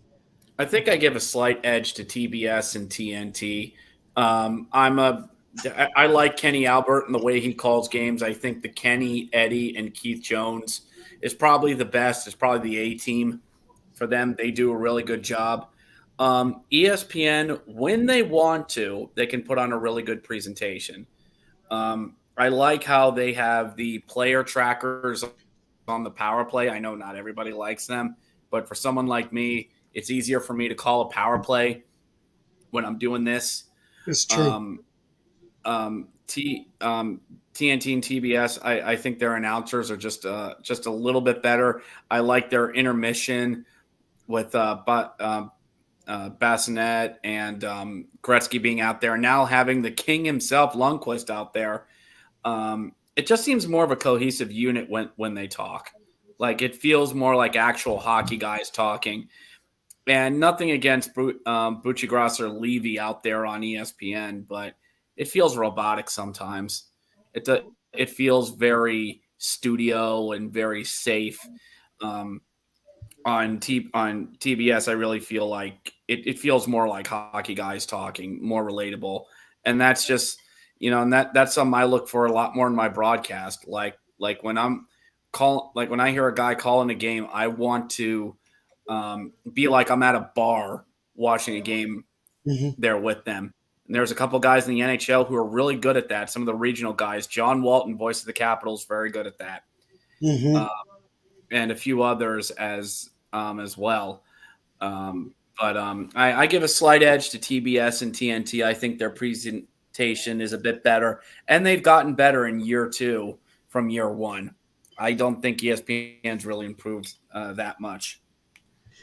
I would pretty much agree with you on that assessment there, Richard, because I knew early on when ESPN got a lot of the rights to nationally televised games. I knew that it had nothing to do with really the ESPN wanting to make the NHL a better product. I knew that ESPN was once again trying to regain its former glory of being the number one place for sports, and that just isn't really the case that much anymore.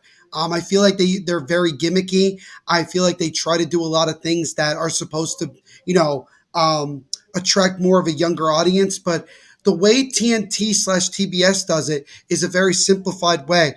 Basically, they took the format that they have for Inside the NBA or NBA Tonight with Shaq and Kenny and Charles and all those guys, and basically copy and pasted it to their NHL broadcast, and it works. It works. It's interesting. You have a lot of good personalities. You're not very gimmicky. You're more like just regular hockey talk. And I think that's a really, really important thing. Really quickly here, shout out to Joey Serrano, one of our major members here. Good to see you, Joey. Hope you're doing well. Thank you for stopping Hey, by. Don't brother. forget to leave a like, guys, on the stream. If you like what you see so far, subscribe and smash that like button so you get Yeah. notified of every time we go live right here on the Hockey Podcast Network YouTube channel. But I will say really quickly here, again, shout out to DraftKings, official sports betting partner of THPN. And when you sign up for DraftKings, use our promo code THPN when you sign up. So shout out to DraftKings. They just showed actually, according to DraftKings, the latest odds, Richard, for the next goal is minus 110 to minus 115 in favor of the Florida Panthers. Find that a little bit interesting. I think it means they're expecting a big push out of Florida here that Maurice is gonna get these guys adjusted, and Florida is gonna get a goal and make this 2-1. So I definitely like I agree that the odds are more toward Florida team getting that one to get them back in with one. And just to touch base on what you've said with ESPN, the four letter networks, I've heard others called it. If people that are watching this heard me say when they care. This time of year, ESPN cares. But the first half of the season between October to January, outside of opening night, they could not give a toss. They do not care about hockey because the NFL is their bread and butter. And I understand that. I don't like it, but I understand it. So Yeah. unlike TNT, like you said, they copy and paste their inside the NBA and apply it to the NHL, and people love their inside the NBA because it's real talk. It feels real. Yeah. Yeah, no doubt about it. They've really done a good job, and we'll see if ESPN changes their ways. They obviously love the NBA and the finals going on right now. They love the NFL. Baseball, I think that they do an okay job of, and hockey comes fourth. I mean, sometimes it comes fifth, especially when it comes to professional soccer as well. So it's something that certainly needs to be worked on. Jonas asking really quickly, cool jersey. What team is that? I mentioned it before. It is the Metropolitan Riveters of the Premier Hockey Federation, which is the professional women's hockey league out there. And so the Riveters play in the Meadowlands in New Jersey. They actually play at the American Dream Mall because there's an ice rink there at this major mall, so it's kind of cool. And if you want to check out the PHF, I'm actually going to send you guys, I'm going to show you guys a quick link here. I'll leave it in the comments for you guys to check out. So yeah, you just go to Premier Hockey Federation. You can check out all the teams, a lot of great players that play in this league, some really good teams.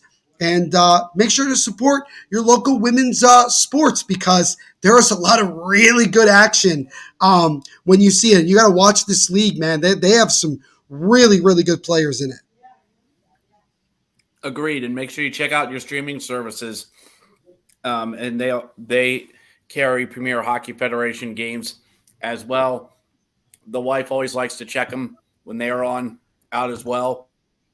I would caught her watching couple Toronto 6 games sometimes. So, please support the Premier Hockey Federation. They put out a lot of good stuff, and especially women's hockey when the next Olympics rolls around. Always fun to watch. Question.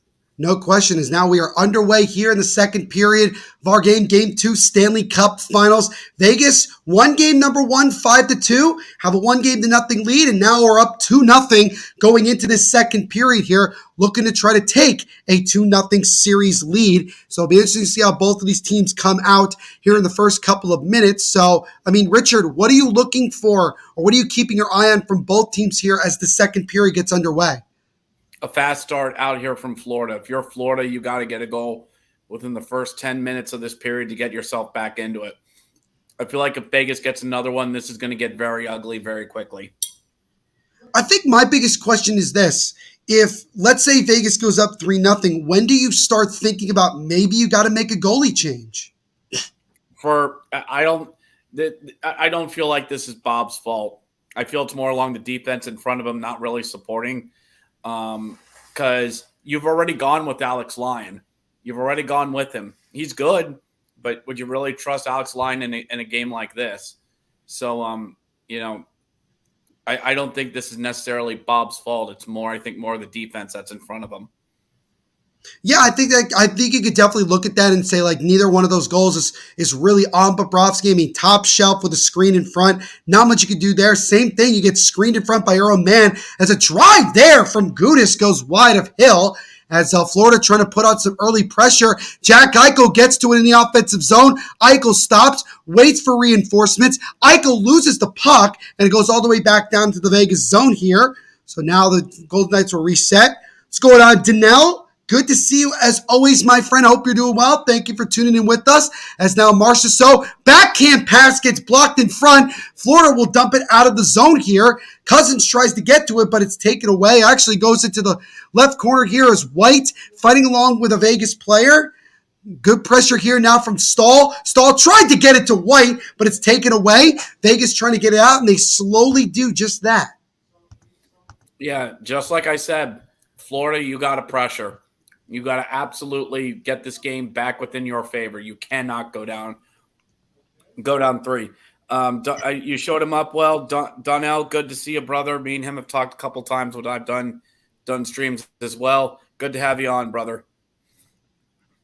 Yeah, absolutely. It's great to have you on. And great to have everybody on here with us, man. We really do appreciate y'all hanging out with us to watch this game. It's a backhand try, and they score! And I believe it's one front through a screen, and the Golden Knights have tripled the lead. It's 3-0. Vegas. Not what you wanted in Florida. What'd we say? What did we say? You can't have that happen. Oh, my goodness. My goodness, should be catching up here in a little bit here. Oh my gosh.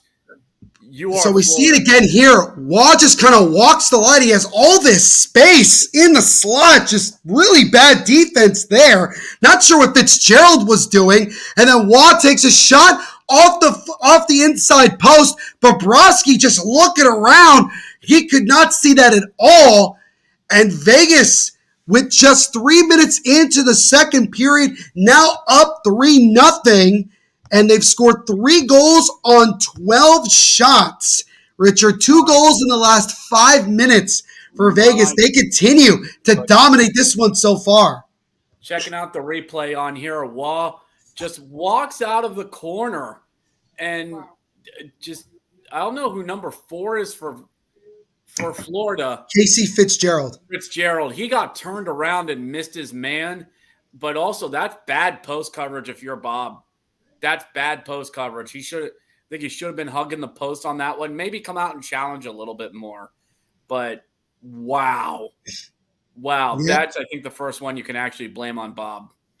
Yeah, it's definitely not the type of goal you want to give up, especially early on, as Hill will cover it here and we'll get a face-off in the Florida zone. 16:44 to go here in this second period as we just had Wall get himself a goal, which makes it now 3-0 Vegas, as they're showing a replay here of the Ivan Barbashev hit on Radko Gudas.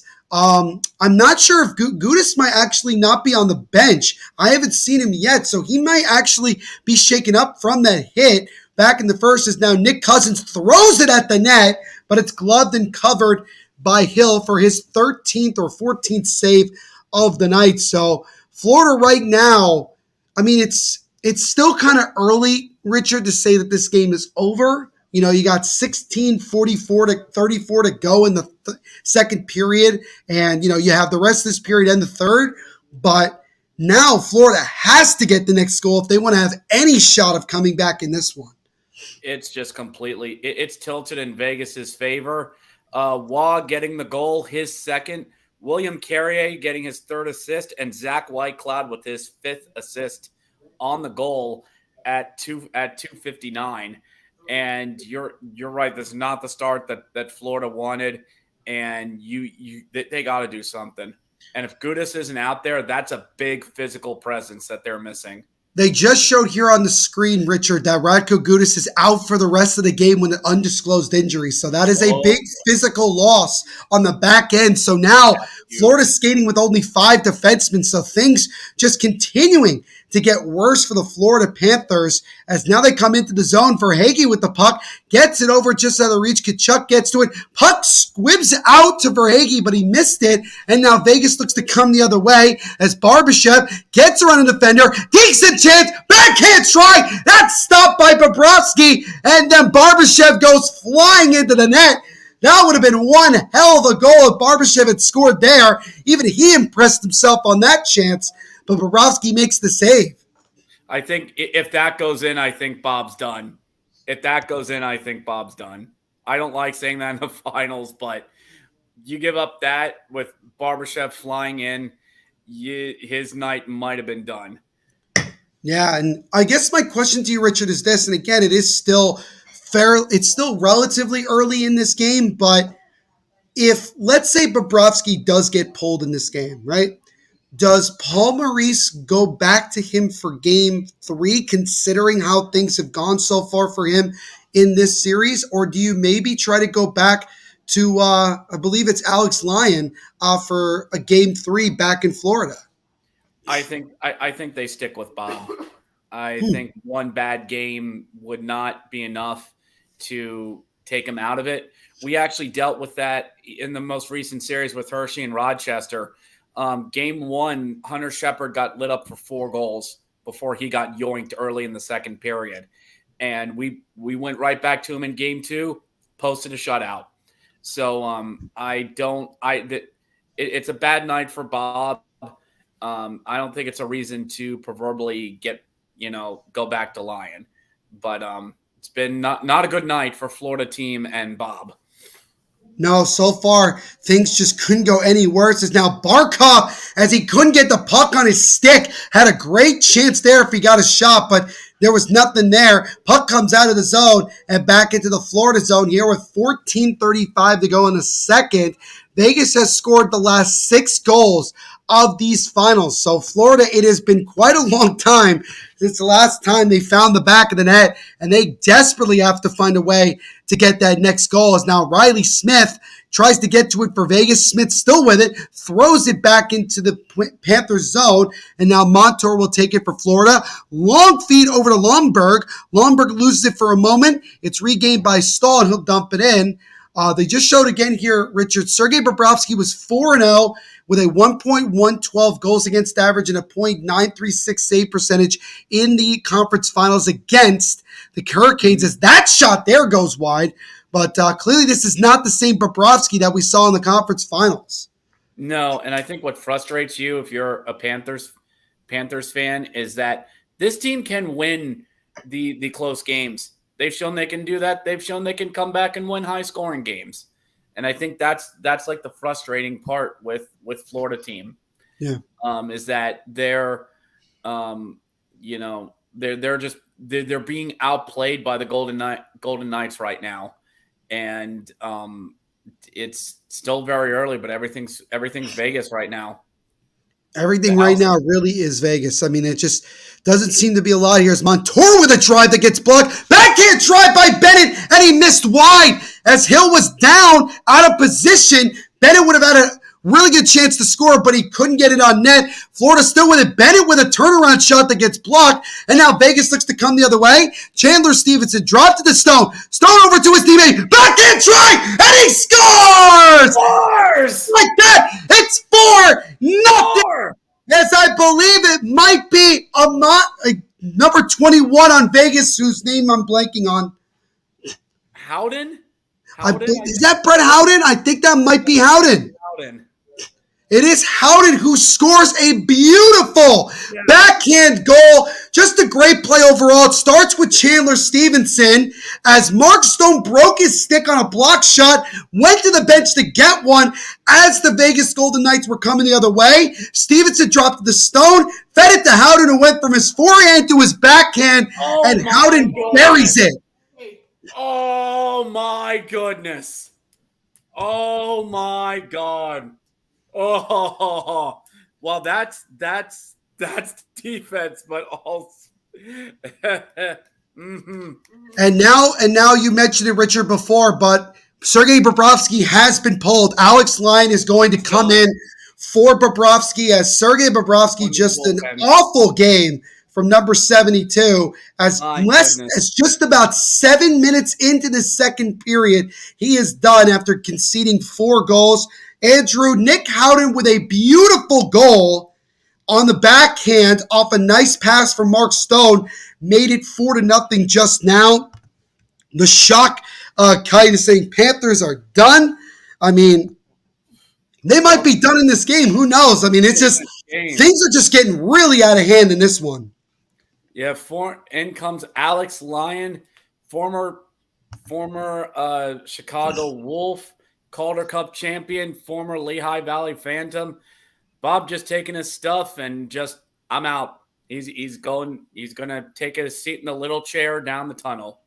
Yes, and Richard also should mention that the Golden Knights have scored on their last 3 shots on goal in the last 9 minutes and 11 seconds. Their offense is on fire right now. There he is, Hockey Elvis out there in the stands there in Vegas. Alex Lyon, number 34, coming on in. 4-0 Vegas. 3 goals on 3 shots. My goodness. So when you look at it, amazing sometimes. So even if you take away the empty net goal, because I know people are always like empty net goals don't count or whatever, I get it. You take away that, Vegas has still scored 8 goals in less than 5 periods.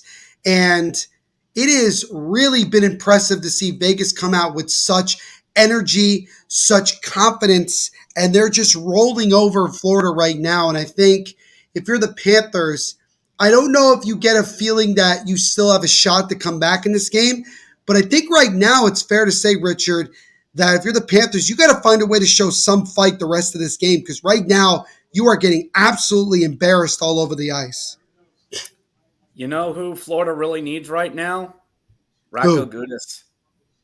I hate to admit it. Him leaving, you notice that's kind of been the turning point so far. Him leaving that big hit, he's missed in terms of like physicality and maybe that unsung hero of a guy who's going to go to the bench and say, guys, get your butts in gear, or somebody who goes into a locker room like a Scott Stevens would do back in the day and say, close the door and say, whoever wants to go out there and win that effing cup, follow me out there. If you don't, sit in here because we're going to go win this game. It kind of you kind of look down Florida and wonder who's the guy who's going to do that. Right now, it doesn't seem like anybody. I think it's fair to say, Richard, that maybe the Panthers are a little bit stunned right now. A little bit stunned with just how relentless Vegas has been so far in this game and how much things have gone wrong since kind of the opening couple of minutes of this game. And I think your point about Gudas getting rocked there and getting hurt, and then there being a power play right after that for Vegas, I think really kind of rocked Florida. And then they just haven't been able to recover since. And you wonder, Richard, if Florida had scored on that breakaway opportunity for Verhaeghe, as now an opportunity for Panthers with a shot. That one is stopped and covered on a great save on a shot from Barkov. Then we have some pushing and shoving after the whistle. So we go, oh my, Colasar dragging down Lundell there after that one. But, you were talking about Gudis. Ever since he's left the game, Florida hasn't been the same. No, that's where you're missing that physical defenseman who's going to be physical and say, we're going to play this type of game. Hershey has a guy in that, former Ranger Dylan McElrath has done that a couple of games, being physical and leading by example. And, Florida just hasn't had that guy. And I just saw that save by Aiden Hill, good stopping it out in front. And now Barkov and the others are pushing and shoving. And you know what Florida's trying to do. They're trying to draw penalties. They're trying to get Vegas off their game at this point. And that's where some of, the Vegas guys who were there at the inaugural season are going to say, don't give in. This is what you got to do. And a guy like Mark Stone who's going to tell the guys, calm down. You got this. But it looks like, do we have a power play for Florida? So I see No, we have 4-on-4 as both teams took a penalty. So that's coincidental minor penalties against both teams. So we'll skate 4 aside as now an opportunity for Vegas. Waugh drops it over Zach Whitecloud just out of his reach. Jacob, this is very corny. I appreciate the effort, but still very corny nonetheless. And Andrew, this is a good point. Anthony Duclair got hurt as Aaron Ekblad was trying to clear the puck into the zone, and he actually ended up hitting Duclair in the leg. Duclair had to go to the locker room. He's back on the bench now, but again, Richard, it just seems like everything you could think of that could go wrong for Florida is going wrong right now. Almost feels like they're running out of gas a little bit. Scoring, a bit of a scoring update. Howden had the goal, his 4th. Mark Stone, his 10th assist. Chandler Stevenson, his 9th assist. That makes 2 assists for Stevenson on the night.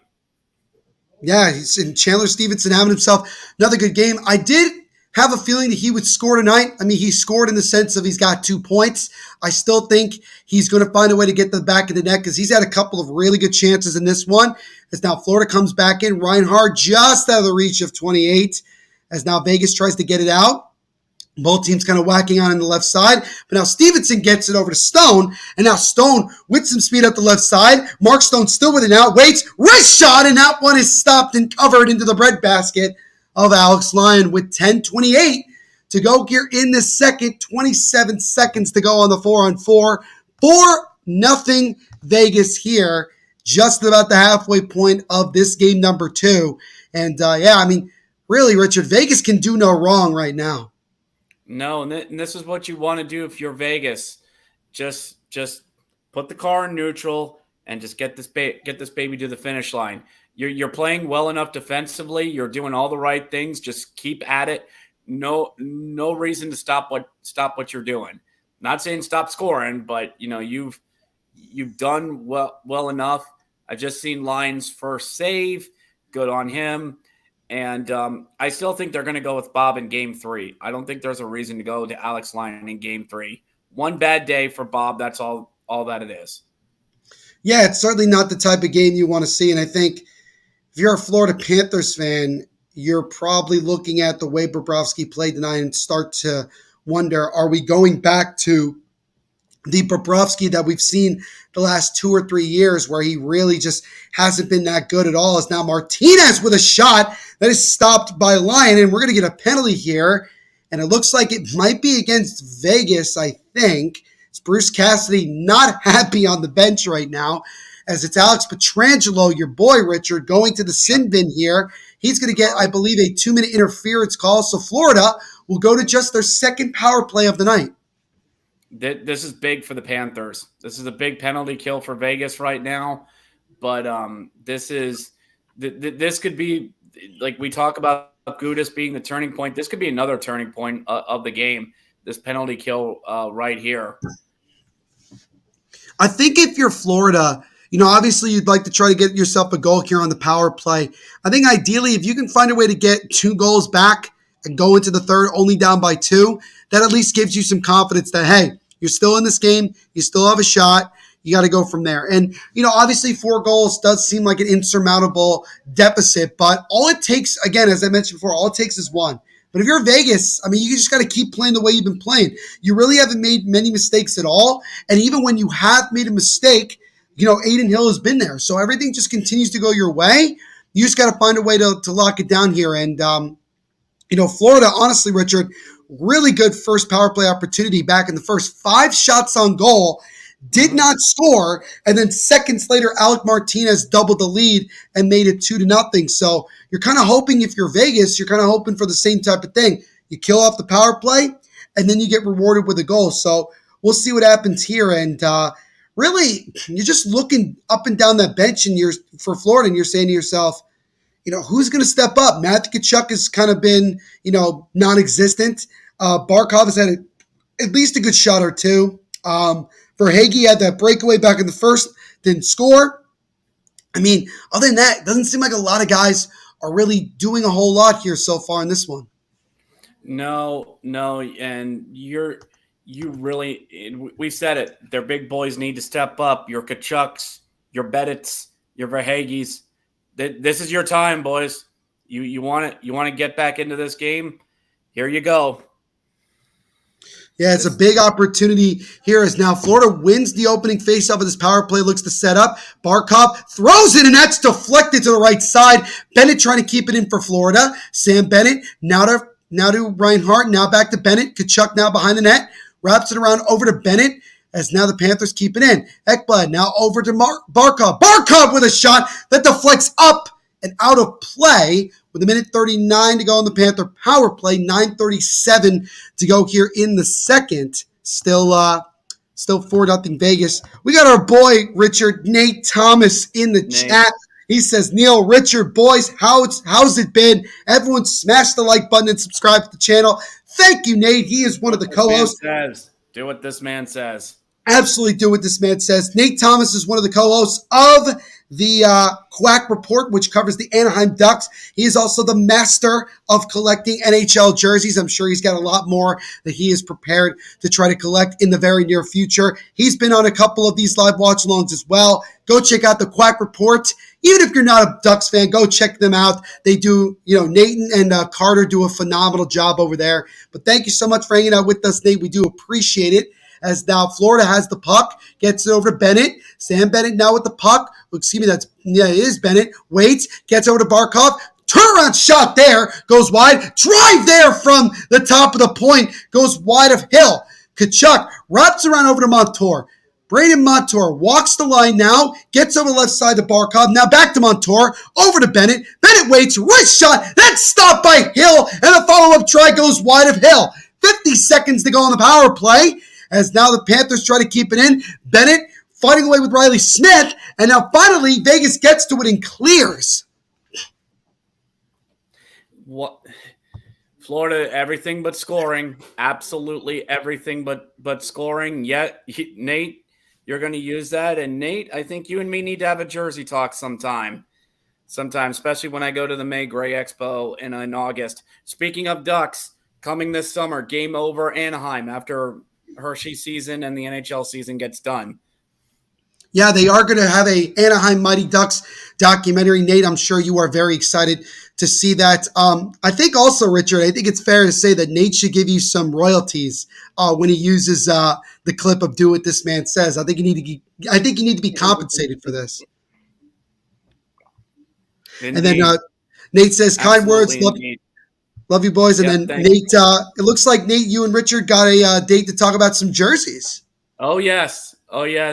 Yeah, have your people call my people, Nate. We'll do lunch.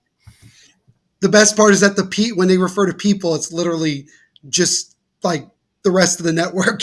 It's just the network. It's not hard to go through. It's not hard to go through customer service at THPN. No. That's for sure. No, looks like Adin Hill made a save on a power play. I saw some towels get waved, and I thought Florida actually scored. Nope, it's just a really good save there from Hill. Offsides here against Florida. Power play is up for the Panthers, so they did not score in that. 7:54 to go here in the second. It's still been all Vegas as they're up 4-0 here in this second. Nate is asking you, Richard, how do you get these people? I tell you, but then you'd know too much. You have been warned, Nate. You have been warned tremendously as now the puck goes back into the Vegas zone here. And I think you're Florida. You got to find a way to get at least a goal. The last thing you want to do is get shot. And again, there's still a lot of time left to go in this one. But, I feel like now we're starting to think about, like, is Florida going to ever find a way to score in this one? Because just the way that Aiden Hill and that defense for Vegas has been, as that puck comes out to center ice, Mark Stahl and Carrier with a little pushing and shoving after the whistle. There has been a lot of that since this series started, Richard. A lot of discontent between these two teams. Yeah, and that's what Florida's been really good at. Really good at getting under team skin. They did that really well against Boston. I'd say it's easy to get under Toronto's skin, but not it. Well, kind of is. And then it seemed like they took the Hurricanes right out of their game. So I guess being those pesky Panthers are really starting to play up to their name. Although now saying that, I can hear Grumpy from Islanders Never Say Die podcast saying, that's our line. So I don't think I'll call them the pesky Panthers.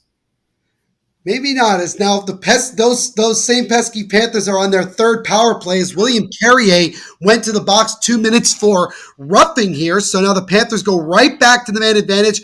0 for 2 so far. Another opportunity here to try to get on the scoreboard as Bennett gives it over to Reinhart. Now to Kachuk. Panthers 0 for 2 in the power play with 8 shots. They had 5 in the first one. They had 3 on the second. As now Bennett gets over to Montour. Montour through some traffic gets over to Barkov. Barkov tries to get it in front to Reinhart, but he missed, but he just couldn't control it. Now Vegas gets to it, and they will clear all the way back down.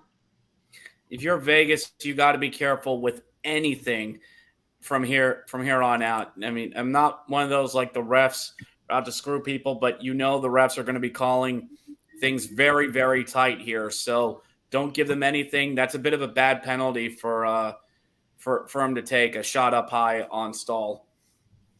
Yeah, and that's true, Kevin. The last time that Alex Lyon played was way back in the first round series against the Boston Bruins. And, he played well early on in that series, and obviously the Panthers went back to Bobrovsky's. Now Montour with a shot and a beautiful glove save and cover from Hill as he robs Brandon Montour in the slot. Montour all he could do is look up to the heavens and say, how did I not score there? Beautiful save as Aiden Hill continuing to be a brick wall in front. And also shout out to Banks. Good to see you, man. Hope you're doing well. Sophie, she's not doing so well right now with Vegas just thoroughly dominating this one. Apparently so. Apparently. So 53 seconds to go on the Panthers power play. It's their third of the night. Just came off a great save from Aiden Hill. Panthers win the faceoff. Forsling waits. Wrist shot, and that gets blocked by Whitecloud. Now over to the right side. Aiden Hill has stopped all 21 shots he has faced so far in this one as he now gets it over. Drive there from Aaron Ekblad, and he whiffed on it. Vegas has the puck. Feeds it out in front for Florida. Forsling regains it for the Panthers. There's now a shot there from the Panthers deflects up and out of play with 27 seconds to go on the man advantage for the Panthers. 5:51 to go in this second period. 4-0 Vegas. And again, Richard, the block shot has been a really big factor positively for Vegas here in this one. Yeah, I mean, Florida is definitely playing much more aggressive. They're taking what the defense gives them, and that's high slot and point shots as well. And I just saw Aaron Ekblad with his swing and a miss on his. And this Florida, you got to be frustrated. You really got to be frustrated at this point. No doubt about it. It's only bad penalties if the other side scores. I guess that's a good way to look at it. Like if you take a bunch of penalties, but the other team doesn't score on any of them, I guess are they really that bad? Probably not. And before we get going, we got 26 people watching. Give us a like, slap shot that like button, hit subscribe so you can know when all of our next videos are coming up. Got a lot of people watching here. Let's get that like count up, everyone. Absolutely. Is now the Panthers 0 for 3 on the power play. They walk it back in. Cousins with a shot that gets blocked. Puck comes back out to center ice with 5:10 to go here in this second. And yeah, again, it just doesn't seem like anything's going to get past Hill and I'm probably jinxing it at this point, but it just no, don't. I mean, I'm not saying he's going to get a shutout. I'm just saying he's just playing well. What? Why'd I even bother? Richard's like, I can't even. He can't. I can't even. I can't even, as the kids say. I can't even. He can't even. Is now Eichel with a chance and a good stick poke there from Alex Lyon. Robs him, beats it over to the sharp angle side for Vegas. That shot misses, and now Florida comes the other way. Panthers try to drop it off. It's blocked. Comes back out. Eichel takes it for Vegas. Gets it over to Marchessault. Marchessault with some space. Waits. Stills. Wrist shot there is stopped and covered by Alex Lyon as we get a stop here with 4:21 to go in this second period. 4-0 Vegas here in this one. And so we have another stoppage of play. And Richard, let me ask you this. If you're like a hockey fan who's not a fan of either the Panthers or Vegas, do you look at this game and consider this to be yet another one of those like really boring blowout games that we've seen in these playoffs this year? A little bit, yeah, because this period has been a lot. Florida's leading on shots, but you have two power plays that have kind of that have kind of fueled that. But it's a game that is sort of slowed down ever since that fourth goal's happened, and you usually get that once a guy's been pulled, the game really settles in. But it's not been like one of those high-flying offensive games where a team's just racking it up, or maybe Florida gets one to retaliate to make things a little interesting. It's getting closer and closer to wonk game territory, and that typically happens once a 7-game series. So, I guess it's better for Florida to have this in game 2 than, say, like a game 6 or 7. Yeah, absolutely, especially when, you're in maybe more desperation mode later in the series. Danelle has a question for both of us, Richard. He's asking us before the series started, who did we have, winning the cup in how many games? I went with the Panthers in 6. I went with Vegas in 7. All right. There we go. Vegas so, 7. As if what I'm wearing was not like a clear sign where I'm hitching my wagon to. But I could have seen this as a long, drawn-out series. I think Florida is a team that was going to throw punches with this, and they very well still can. Anything can happen. We go back to South Florida for Game 3. So I still think this could still be a lengthy series. Yeah, I don't think it's fair to say that even after 2 games that this series is over. I mean, you really don't start to panic in this series, Richard. I'm sure you would agree, until you lose a game at home, and especially if you're already down a couple of games in the series. I feel like at that point you kind of start to get a little worried about maybe it's just not going to happen. But Florida hasn't lost the game yet. In this series at home. They'll be back home for games 3 and 4. And who knows, maybe by the end of this week, maybe the Panthers tie the series up. I know the game still isn't over necessarily, technically in this one, but it just kind of feels like with where we are now at this point in the game and everything, it kind of feels like that I think Florida may be starting to concede that they're probably not going to get it done tonight. But, again, you never know. Nate said he also went with the Panthers in 6, money down, and also clearly Nate probably not exactly thrilled that the Panthers are looking like they're on their way to going down by 2 games. But hey, our prediction could still be right. It would just be impressive to see if Florida could win the next 4 in a row. Still doable. And I don't know if you saw on the stat that came up there, Neil. Jack Eichel, I think, up to like 26 or 27 points. That's like the 3rd highest in their first ever postseason. The only 2 people above him were Eric Stahl and some guy named Mark Recchi. Mark Recchi, former Boston Bruin, former Pittsburgh Penguin, Hall of Famer, is a shot there from Stevenson, rang it off the post, nearly made it 5-0. Jack Eichel currently with 6 goals, 15 assists for 21 Unreal. points. Unreal. 22 people watching, yet we've only got 16 likes. Let's get that number up, everyone. Let's get 20 before the end of the period. Hit that like button. Let's get those numbers up. Absolutely, absolutely. It would be funny, Danelle, if both South Florida teams, the Heat and Panthers respectively, lost their series, as the vibe for the Heat will be different than the one for the Panthers. The Heat tied the series up after winning game number 2 last night. The Panthers look like they're very much on their way to going down 2-0, heading back to Sunrise. But still, both teams have a chance to still get back in their series or win their series. They actually just showed here, Richard, both owners of these respective teams between Vegas and Florida. Both of them were graduates of West Point, 1967 and 1977, respectively. Also, Bill Foley is a big-time horse racer as well. I believe the Panthers owner also is, so there's a lot of connections with that. The stuff that they find sometimes is pretty remarkable. Yeah, you like hearing little stuff like that. I think I saw something on the socials like that of how both men, were West Point graduates on it, and how, like, well, we know Vegas has their inspiration was from the Army Black Knights. Their name was as well, but yeah, good to see stuff like that. Showing the ponies up there on the screen. Always dreaming 2017 Derby winner. Absolutely. As now a big-time save there from Aiden Hill on Barkov, as Barkov is an, oh my, what a big-time hit. Matthew Tkachuk leveled Jack Eichel, and Eichel is slowly making his way to the bench. He's without a helmet, and now all hell is broken loose as both teams grab a man, but Eichel is hurt. He is hurt for sure. It might be his shoulder.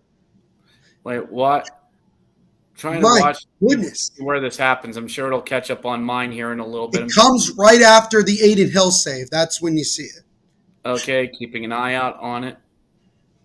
Jeez. Okay, there's a save by Hill. Nicely done. All right, there's Eichel trying to come on up and bam! Oh my goodness. Yeah. Oh my. Shades of Stevens in Korea. Oh my goodness. Little bit. And again, like I mentioned, Eichel immediately got up, skated under his own power to the bench, but he clearly is uncomfortable, not doing well. And it looks like as well, Matthew Tkachuk was the one that laid the hit on him, his fellow American. And I think Matthew Tkachuk probably is going to get a penalty for this. I'm not sure. There's probably going to be some penalties since there was a lot of fighting going on. Nate says, if they win 4 straight, it'll get me my series score bet for them. LOL is, wow, that was a big-time hit by Matthew Tkachuk as Jack Eichel. Here's the thing, Richard. You'll see it on the slow replay. Jack Eichel lost his balance just before he got hit. So he was already going down. And then Eichel gets rocked. And you can see by his facial reaction, he is in a lot of pain. Here's hoping that's just a stinger. It's kind of hard to tell. Whoa. That was now, Richard. Did you see the hit that Jacob Trouba put on Timo Meier way back first round series Devils Rangers? Yeah. Oh wow, that midair collision. Technically, wow. He was flying. He was literally flying. It was like he lost his balance, and he was like in the air when he got rocked. Yeah, Eichel, wow. Yeah, he knows. Here's just hoping it's a stinger or he got the air knocked out of him. So it's like elbow to the shoulder. So, I mean, I guess, to me, Richard, I don't know. To me, Richard, personally, I think that's a clean hit. I think it is, too. Because you're saying he's already starting to go down. So that kind of takes it and, Tkachuk led with his shoulder. It led his shoulder. He didn't leave his feet. It sucks, but it's a clean hit. It's a clean open ice hit.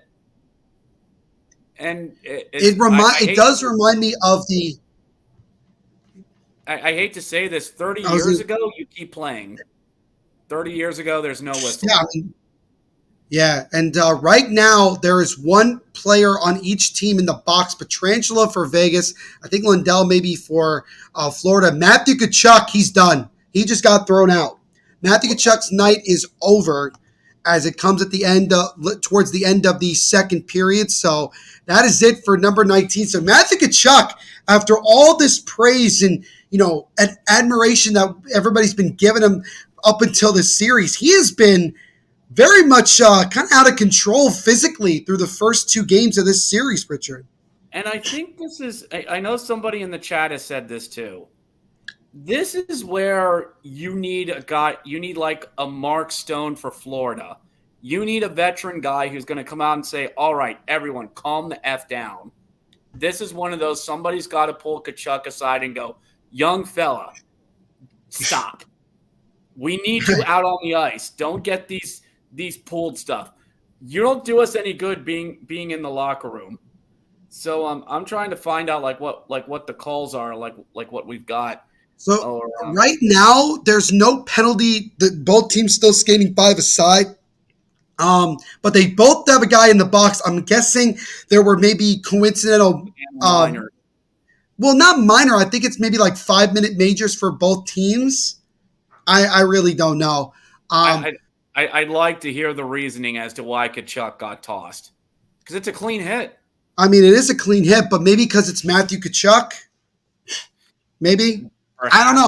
Maybe it's the significance of Alex sorry, I said Alex Lyon because I saw him on TV. Maybe the significance of Jack Eichel going to the locker room right after he got hit. I mean, you saw Richard, his facial reaction. He clearly was hurt. Clearly something was wrong after he got hit. Clearly, yes. But I don't think there was, and we hear this all the time, intent to injure. I don't think that was there. No. So, I'm not penalty shaming, I'm penalty asking. Penalty. That's an interesting description. Is now Vegas tries to get it in. So that won't work as we'll get it offsides here with a minute 21 to go in the second. Kevin Rudd says Tkachuk needs to be tested for PEDs after that hit. That was a big time hit from Matthew Tkachuk. So supposedly, Barbashev got a misconduct. And from what we hear on the NHL app, Barbashev and Tkachuk both got misconducts. All right, so there we go. So I mean, good job by the refs to not go overboard with the calls there. I guess they just wanted, they got Tkachuk out because they just didn't want anything else to escalate. I think they kind of feel like maybe something else is going to happen and it might get things out of hand. So good job by the refs to not really go overboard there as we get as puck goes out of play with 47 seconds to go in this second period. Should remind everybody, by the way, game number 3 of the Stanley Cup Finals will be on Thursday, June 8th. Game 3 will be in Sunrise, so check out for that. And game 4, which is also will be in Florida, will be Saturday night at 8 p.m. Again, all games 8 p.m. Eastern on TNT and TBS. Me and my friends say this a lot. This sounds like a take control penalties where the refs aren't going to let the game get out of hand. That's what these sound like. And I think that's fair. I think the refs, it's kind of like their job to not allow things to spiral out of control. Is now Mark Stone with a backhand try that goes wide. Another opportunity for Lundberg that also goes wide of Hill as well. 20 seconds to go in the period. Lundberg with the puck, waits, takes a shot. That one is stopped and covered by Aiden Hill. And then just a little bit of pushing as Carlson and Lundberg with a little bit of discontent there. We got 16.9 to go in this second period. And I'm really curious to know what the locker room's going to be like for Florida and Paul Maurice once we get to that second intermission. Yeah, you really need some veteran leadership or even somebody on that team that's going to step on up to the microphone and, just try to get something going for Florida team that even just score a goal will do wonders for this team. But it feels like Florida's unraveling a little bit. Not completely, but you're starting to see it. Yeah, you're starting to see a Panthers team that you haven't seen throughout this entire playoffs. I mean, you did have that craziness late, in game two against Boston on the first round, but still, Florida just doesn't look like this Panthers team we've seen all playoffs as we've now come to the end of the second period. So two more goals in this second period as Juan Howden with goals for Vegas. And so they have a commanding 4-0 lead after 40. So, Richard, your thoughts from both teams' perspective after 40? All Vegas, the house is winning. Like it's all been them. They've also Vegas done a good job also weathering some Panthers power plays, taking their special teams out of it, and then not letting things get out of hand. I mean, we saw what the Kachuk hit on Eichel, and I'm sure Neil and back in the day with the Devils, you've seen much worse when games get out of hand. And the fact that Vegas has been able to keep their cool and not, give in to that kind of, let's get these guys riled up and draw penalties. All Vegas has to do is just ease this cow into the barn for another 20 minutes, and they'll be heading to Florida up 2-0. No doubt about it. And so we'll see we'll see how the Golden Knights kind of settle things up as we head into this final 20 minutes of play. And we'll see if the Panthers have any sort of response or fight in these last 20 minutes or so. So before we continue on here into our second intermission report, we're going to step aside for another moment to get another word from our sponsors.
And welcome back, everybody, here to our second intermission report. Richard will rejoin us in just a moment. Again, my name is Neil Villapiana, the host of the Devil's State of Mind podcast, which covers the New Jersey Devils here on the Hockey Podcast Network. And my good buddy Richard Blosser is the host of the Grit and Bear It podcast, which covers the Hershey Bears and all of the American Hockey League for our minor leagues. So make sure you go check out both of our podcasts. But we welcome you, everybody, here to our second intermission report of our game number 2 of the Stanley Cup Finals. And as Richard put it before we went to break, the house is winning.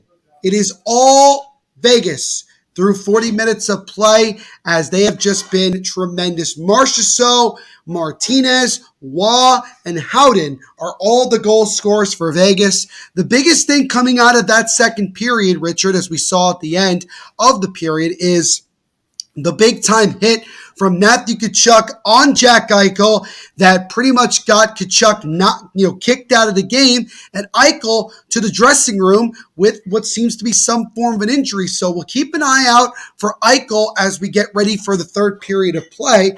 But overall, Richard, Vegas can do no wrong tonight. Yeah, and just recently thinking about this, does that hit get reviewed by the league for Tkachuk? Will they take a look at it? I think they'll do their due diligence and look at it, but I don't think you're going to get anything out of it, because here's why. If you go to the play, Jack Eichel, first and foremost, is losing. He lost his balance as the play was happening. So Agreed. He lost an edge, maybe because he saw Tkachuk coming and was like, maybe he was trying to last second to try to get out of the way. But then when you look at the hit itself, I don't see anything wrong with it, because Tkachuk doesn't leave the ice. He doesn't hit Eichel anywhere that would be considered to be an illegal hit. He doesn't hit him in the back of the head, doesn't hit him in the head, or go, knee on knee or anything like that. He hits him elbow to shoulder. And as far as I know, that's not a bad call. Like, that's not a bad hit. Now, the problem that we're having, and we've had it a bunch in these playoffs, is that we've had hits that are not illegal, but are still not great to see regardless. And like we saw it with Jacob Trouba hitting Timo Meier, which obviously broke his nose. I mean, Again, it wasn't anything. It looked really bad, but it wasn't a penalty per se. You had Cale Makar with a hit that, he threw a guy down. That could be considered more of a dirty play. Was it worth a suspension? Maybe that was a little bit over the top. So the NHL is clearly having a little bit of a, not a problem, but just a question of, how do we call this? And I think you saw Matthew Tkachuk get thrown out, and you say to yourself, why did he get thrown out? Well, I think the simple reason, and Richard, you brought it up during that period, was that to keep cooler heads prevail, to have cooler heads prevail, to not let anything get out of hand afterwards. Because if Tkachuk is still in the game going into third and Eichel doesn't come back, somebody on the Golden Knights is probably going to try to retaliate in one way or another. Oh, yeah. If Tkachuk's out there during the third and Eichel is out with the dreaded upper body injury, you're right. There's headhunting. Guys are gonna go after him. Kolasar's probably gonna go after him. Somebody is, and so maybe that's why the misconduct was to not let things escalate. And as we said, it's a take control penalty. And I agree with you. I don't think anything's gonna come of Tkachuk. It's just people are gonna be asking these questions on the socials over the next 24 hours, and it's a fair question to ask, even if nothing's really ever going to come of it. Yeah, I don't. No, go ahead.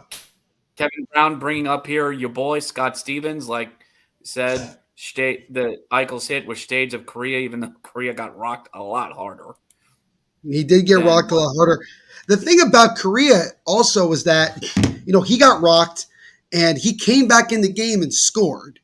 And he's, Anaheim went on to have a, overall blowout win. It turned out to be their last win of the season, but it was one of those big time hits where anytime we see a hit like we just saw with Tkachuk on Eichel, you kind of go back to stuff like that. So it's, again, to me and also to Richard, we are sitting here saying we don't believe that was a dirty hit.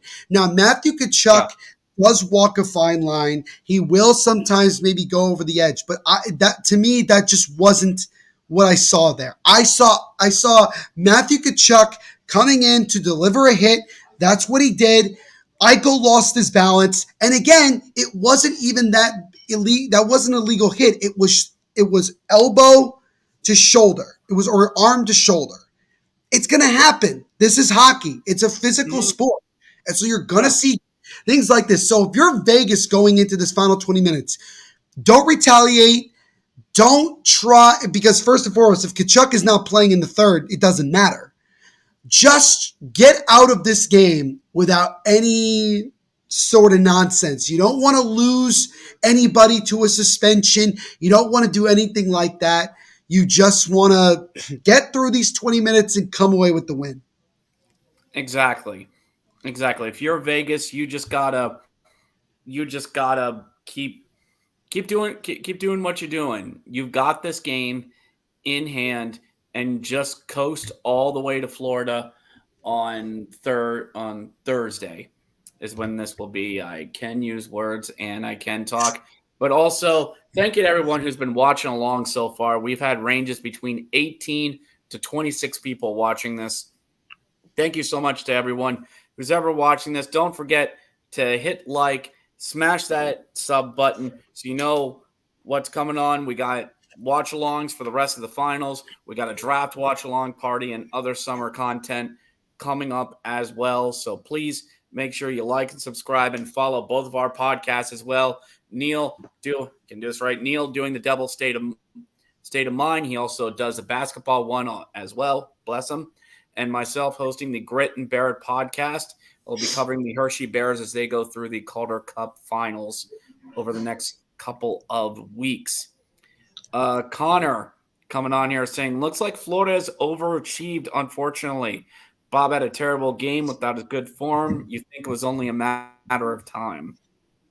I think that's a good point. I think it's a good point in the sense of Florida doesn't get to where they are right now without Bobrovsky playing as well as he has up until this point. But if you look at how the first couple of years of this contract has been for Bobrovsky, it hasn't been good. Injury and also just really inconsistent play. And only now has he finally kind of lived up to that, um, that contract. And right now it's not looking as good because he has really been rocked through the first two games of the series. And so you're really hoping if you're Florida that in game number 3, if he does indeed start game number 3, that he can bounce back and get and help this team get back in the series. Hefty Duck says, I agree with that, Neil. If Eichel didn't trip, it still would have been a hard one, but probably wouldn't have been as bad. That's the other thing is I think if Eichel didn't lose his balance and he got hit like on there, maybe he still goes down pretty hard.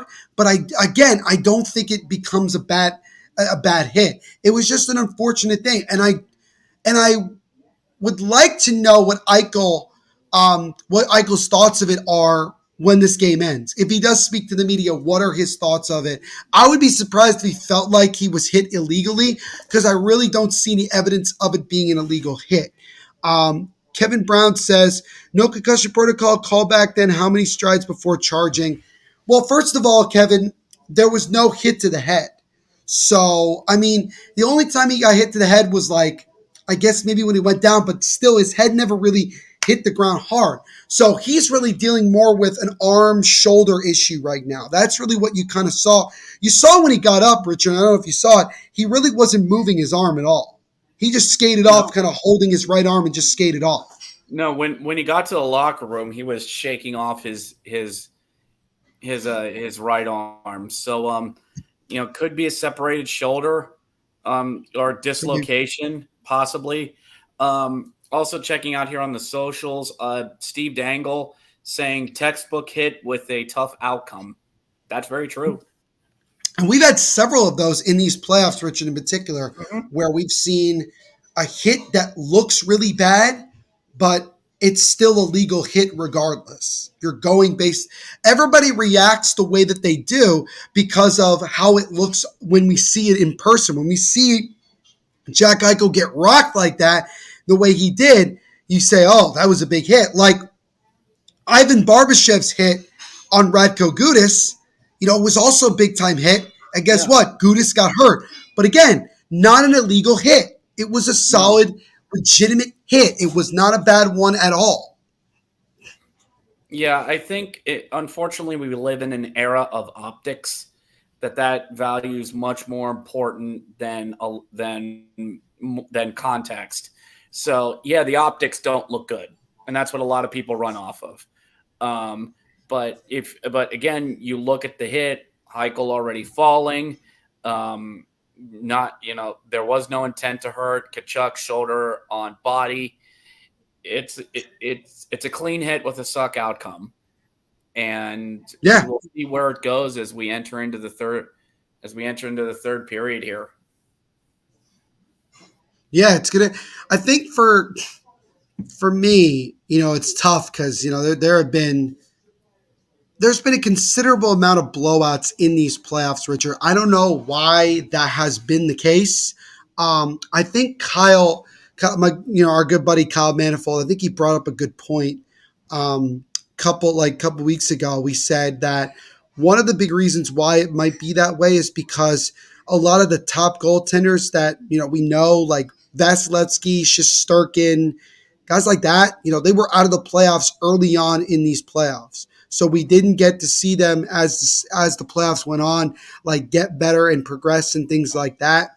So we're getting more goaltenders that are more like middle of the pack. Not a disrespect to Aiden Hill or Bobrovsky or Alex Line or anybody, but we're not getting the same level of talent in net that we've seen in years past.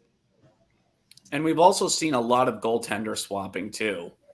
The fact that we're even talking about goalie changes in the Stanley Cup Finals is almost unheard of a decade ago. Your Devils swapped out goaltenders, and it worked out as Schmid came in for my boy Vitek. We've seen Bob get chased. We've seen the Carolina Hurricanes swap out, put in Antti Ratina for a game. So it's Mm-hmm. also of an era where we've lived in an era of 1A and 1B goalies instead of workhorse goalies that will carry you throughout the playoffs, with the exception of a few guys like Andre Vasilevsky being one of them, and Sorokin and Shesterkin on Long Island and in Manhattan. Yeah.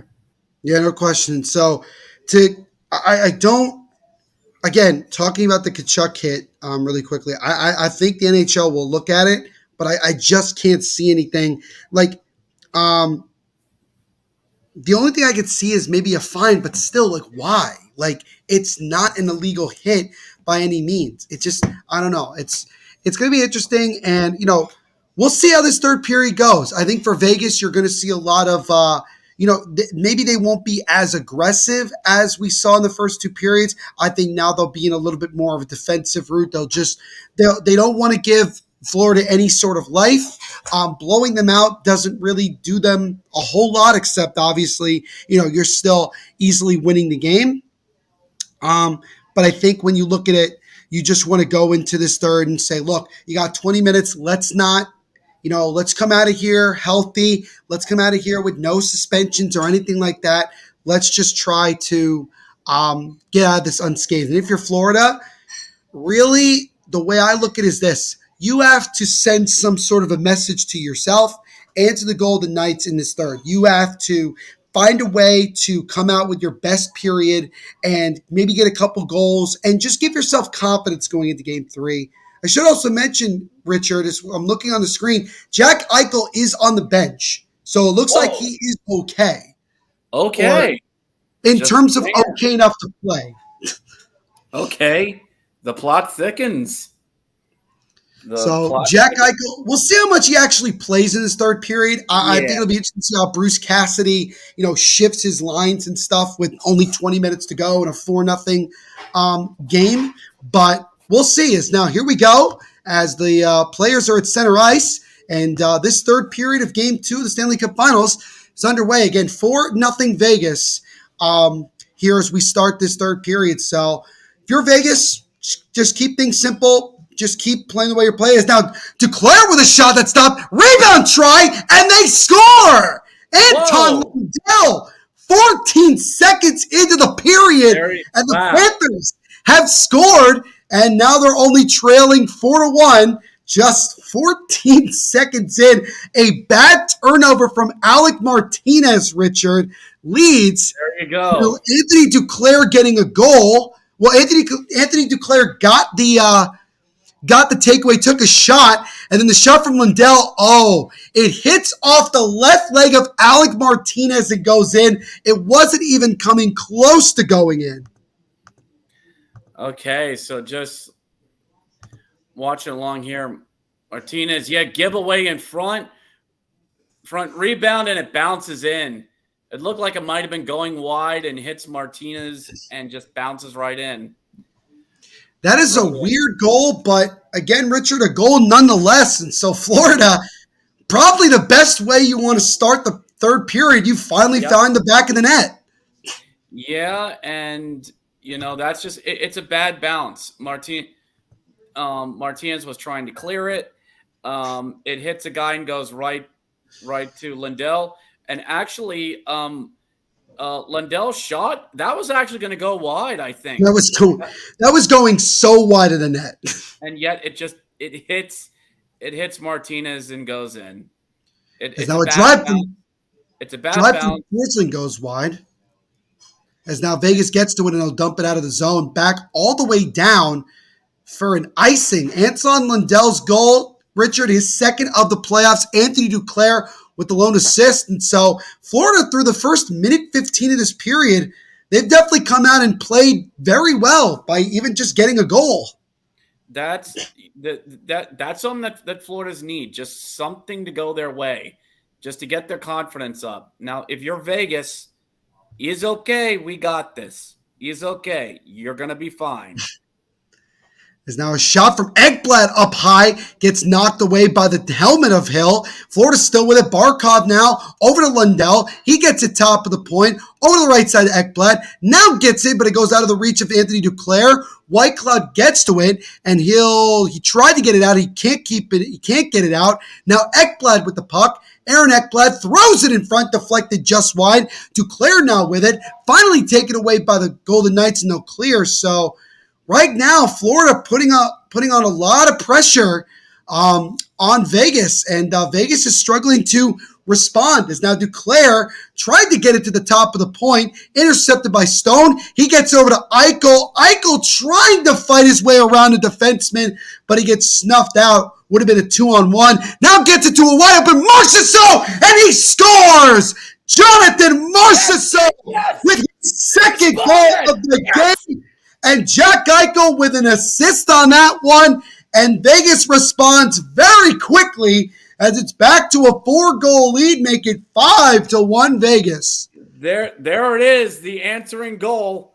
I'm not going to say the famous line because he didn't score, but Eichel on the board, absolutely on the board. A response from Vegas, and they are back. They're control. Fear not, the situation is well in hand. Yeah, so great response there from Vegas, not allowing Florida to think that they have a shot. As Florida was coming on there even after they scored the goal. It seemed like they were like inches away from getting another one. Jonathan Marchessault, second goal of the game, third point of the night, 2 goals, an assist, and 4 shots on goal for number 81, Jack Eichel, who again had, got rocked pretty good late in the second period, but is back now. He gets himself an assist, his 16th assist of these playoffs. They showed again, Eichel, it's definitely something with his arm. Maybe, like you mentioned, Richard, maybe it was just a stinger, or maybe we'll find out later on after the finals that maybe it was a lot more than just a stinger. Yeah, one of those we'll find out. Yeah, he actually had a torn labrum in his shoulder or something. We'll find out after. And that was nice. Marchessault untouched in the slot, just puts it past Lyon. Third point on the night. Lundell got his second goal. Duclair, 7th assist. And Marchessault, his 12th goal. Jack Eichel, his 16th assist at 2:10. 2:10. Looks like we're getting a penalty here, Richard. I think it's Carter Verhaeghe of the Panthers. Yeah, he's going to the box. So Vegas, just things getting worse. Also, I should mention, Richard, that Kachuk was not thrown out. He's actually in the box right now for Florida. So Okay. I guess he got like a 5-minute major, and because it was late in the period, they just sent it to the locker room early. So he's Yeah. still in the game. But still, again, what we said is still true. It's still a take control. It's still cooling things off. And it appears that's what it's done for now. I mean, if you're Vegas, you really don't want to get any more chippy than things have gotten. And so No. Vegas is on the power play for just the third time tonight, as we have just reached about 3 minutes into this period. We've already had 2 goals. Lundell scored 14 seconds in. That made it 4-1. And then about 2 minutes later, it's Jonathan Marchessault with his second goal of the game. He made it 5-1, as now we get an offsides here against Vegas. As now we got minute 41 to go on the Vegas power play. Anthony Duclair, he actually was banged up earlier in this game as well from a dump-in shot from Aaron Ekblad, but he's been playing ever since. And like you mentioned, he does have an assist, the lone assist on the Lundell goal. Yeah, Andrew, it looks like we are on our way to another. This game, and Richard would agree, has been way more one-sided than what game 1 was. Oh, yeah. This has been all Vegas. This is a wonk game for Florida. And for those who don't know, I'm using a line that Bill Simmons uses in his blog before. It's when a game goes completely sideways in a playoff series. This typically happens once or twice. So that's what the term is, in case anybody out there was wondering.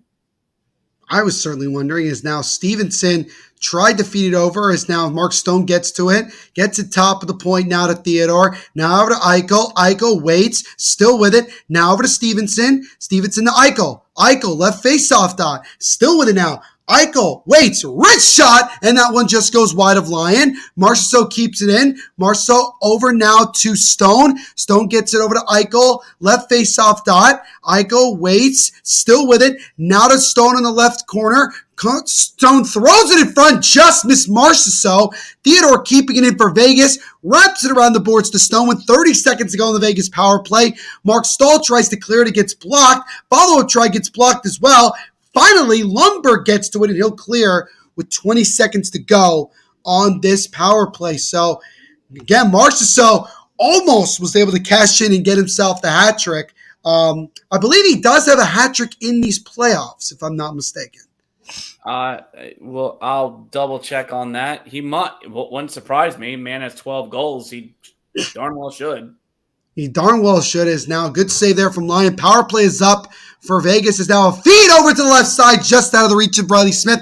Opportunity shot there from Martinez is fought up by Lyon. Another shot from far out of the blue line is stopped and covered by Lyon with 14:44 to go here in this third. 5-1 Vegas, as the Golden Knights are well on their way to going up 2-0 and putting themselves halfway to their first ever Stanley Cup. Donnell letting us know, and it was confirmed over the weekend, that we will have 2 Stadium Series games at MetLife in East Rutherford, New Jersey, as we have the Devils taking on the Philadelphia Flyers in the first one. You already know your boy is going to be at that game. And then the Rangers take on the Islanders the very next day. It'll be the 17th and 18th of February. Times, as well as, tickets and all that stuff, will be announced later on this year. We haven't even gotten the schedules for next season, so a lot of time between then and now, but it's really exciting nonetheless. Devils will get just their second outdoor game, first since 2014. Yeah, I think that was when they played the Rangers at the house that George built at Yankee Stadium. Correct. I was at that game. Yeah, and MetLife, they can fit a lot of bodies in there, so it'll be great to see an outdoor game there at MetLife. I'm surprised they haven't done a Winter Classic there yet. Surprised they're getting a Stadium Series. I think it's just because they've already had an outdoor game at the new Yankee Stadium. Citi Field hosted the Winter Classic in 2018. Yep. MetLife is the only major stadium other than Red Bull Arena in that area. Red Bull Arena is the home of the New York Red Bulls of Major League Soccer that hasn't had a game yet. And I guess they don't look at it as like a Winter Classic venue, although they want to play Seattle and Vegas in a outdoor game, but in the Winter Classic. But all right, nonetheless, still just a really cool opportunity for the Devils, for Devils fans like myself to get an opportunity to go there. It's going to be great. Looking forward to it, Yeah. and That, that hopefully they don't screw up the jerseys. That's the only thing I'm hoping for. I'll definitely be interested to see how those jerseys look. And as much as people will get geeked up for Rangers Islanders, I think that Devils Flyers game is going to be a lot of fun to be at. We'll see. The Flyers obviously are on the downward swing, trying to, begin a rebuild. Devils obviously still a young team coming off this phenomenal year that they had, and now opportunity to see what they can do. Is a great glove save on a shot from Michael by Alex Lyon as we got 12:40 to go in this one. 5-1 Vegas as they are well on their way to a dominant win here. But yeah, like I said, nonetheless, it's going to be the battle of the New Jersey Turnpike, since obviously that's what separates the Devils and the Philadelphia Flyers. It'll be great. It'll be a great environment in a big time stadium. And look, if 250 plus people over 3 days can go see Taylor Swift at MetLife Stadium, they can fill that entire stadium for an outdoor hockey game. So it's going to be great. Oh God, yes. And what I mean by that is that I know South Jersey holds a good amount of Flyers fans there. As when I was out to Atlantic City about 5 or 6 years ago, I was very surprised by the amount of Philadelphia stuff that I saw all the way out there. So it'll be great. It'll be fun. Please don't F up the jerseys. You have one job. You absolutely one job. I'll be stepping away from a few minutes there, ladies and gentlemen. And Neil's going to host things down while we have a media timeout there. So yeah, Richard will be back in just a couple of minutes. Currently, we have a stoppage in play here, a little bit of a commercial break. So we will see. We will wait for that. RJ says again, next game 3 of the Stanley Cup Finals will be this Thursday, June 8th at 8 p.m. Game 3 in Sunrise, the home of the Florida Panthers. And I will be on the call for that one as well. So I'm looking forward to doing that. I'm trying to do as many of these games as possible. We're going to have somebody covering every single game. Promise you that. And like Richard mentioned before, we are going to be having a major live watch party of the NHL draft, which will be held on the 28th and 29th of this month. So really just about 3 weeks or so away from that. So you think about it, this season, the 2022-23 season will end in about a week or two. And then right away, we're the 2023-24 season as well, which is going to be very, very exciting. Danelle says, yes, Richard, South Jersey. Okay, I don't know why it's not letting me do my thing. Oh, lost connection there for just a moment. Weird. South Jersey is considered of Philly area. North and Central New Jersey is considered of the New York area. It's pretty accurate. It's now a shot there from the opportunity, and that shot as well hits the post. Oh, there was an open net there for number 22 of Vegas as the Golden Knights continue to put on some pressure here. So now the Vegas Golden Knights get to it. Now they still have the puck here with 12 minutes. Sorry about the connection here. A little bit chatty. I'm trying to hide Danelle's comment. Sorry about that. Now gets it over to the left side. That's taken away by Florida. And now they'll look to slowly come the other way and they'll dump it back in with 11:45 to go here in this one. As that puck comes out in front, Vegas gets to it, and here they come the other way with a little bit of speed, gets it over, and just out of reach, Kolesar regains it, wraps.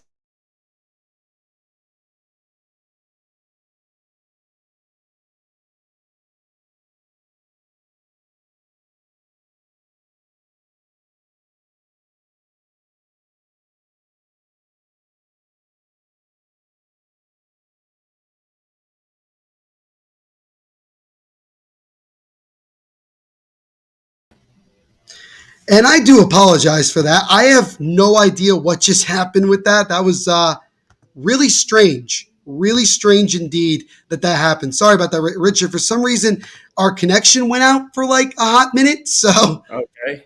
So we're Yeah. back. Sorry about that. No, it's okay. I heard a beep on my laptop, and sometimes that means something got disconnected. So I wonder if it was something on my end. Nonetheless, again, sorry about that. Really do apologize. 11:02 to go here in this third period. Still 5-1 Vegas. RJ, actually, Richard is giving us a Calder Cup playoff update. It is Oh, currently okay. Thank 2-0 you. Firebirds late in the first period against the Milwaukee Brewers there in Game 6 in the Western Conference Finals. Admirals, but Oh, yeah, Admirals. Firebirds. I was gonna say, wait a second, Yeah, that's baseball. Admirals. yeah, yeah. The Brew Crew. But yeah, 2-0 Coachella early. I got my friends telling me along on our chat as well. So yeah, 2-0 Coachella early. We will see. Um, if that holds, I'll probably know by morning how the series is going to look. And ironically enough, so will Hershey. I'm not sure exactly what's going on. We do apologize for the Technical connection being a difficulties, everyone. little bit, little bit iffy here as we get towards the end of this one. Again, we got 10:03 to go here in this period, but hopefully Richard can jump back on here as I don't know what happened there. Yeah, Hopefully I you're have good no now. idea why it kicked me out. I have absolutely no idea. Yeah, we I did don't know what's again. Really going on. do. I guess this is just kind of how we're gonna end what has been a pretty rough night in terms of excitement in this game. I mean, Yeah, we've had again, it's been all Vegas in this one. yeah, it's all Vegas. The games. Yeah, we got about 10 minutes to go here, at least on my end. Donnell, yes, Richard, South Jersey is considered Philly area. North and Central Jersey is considered New York area. Me and Donnell have talked about this. I do not understand why Newark is considered why the Devils are considered a New York sports team. But that's Because just they me. call it really Who doesn't? more. I would say to that they kind of counted as like part of the metropolitan area. So that's really kind of how like they look at it. So that's kind of the way that it goes. Is now William Karlsson with a step back and try feeds it over, and Vegas scores again. It's a Mario who taps it into a wide open net, and it just continues to get uglier and uglier. 6-1 Vegas. It's a me, a Mario puts it in. Oh, liquid hockey. You love to see it. I like that. That was good. As Mhm. Amadio becomes the fifth difference goal scorer. William Karlsson got a step, drew a penalty, but tapped it over to a wide open Amadio, who taps it into the open net. And this thing just continues to get more and more out of hand. As Yeah, yeah, just nothing to say it's a except this has lapper been at a that row. point. Feeds it over. Oh my! Great goal. Florida had two guys back and they still couldn't stop it. Still couldn't. It's just getting worse. I mean, it's getting so bad, Richard, that you're seeing Vegas fans leaving. Like they're leaving. They're Yeah, like, well, first off, no, you don't leave. It's 6-1. It's a party. I don't care what the casino's offering. You don't leave. yeah, I agree. I never leave a gamer. I don't know why people do it. It's crazy. It's crazy. Danelle says I knew when the NHL got the deal to do the finals between ESPN/ABC and TNT. No disrespect to TNT, but the finals needs to be on national TV. How are you supposed to grow a sport if you have it on cable? I mean, Danelle, TBS and TNT is national TV.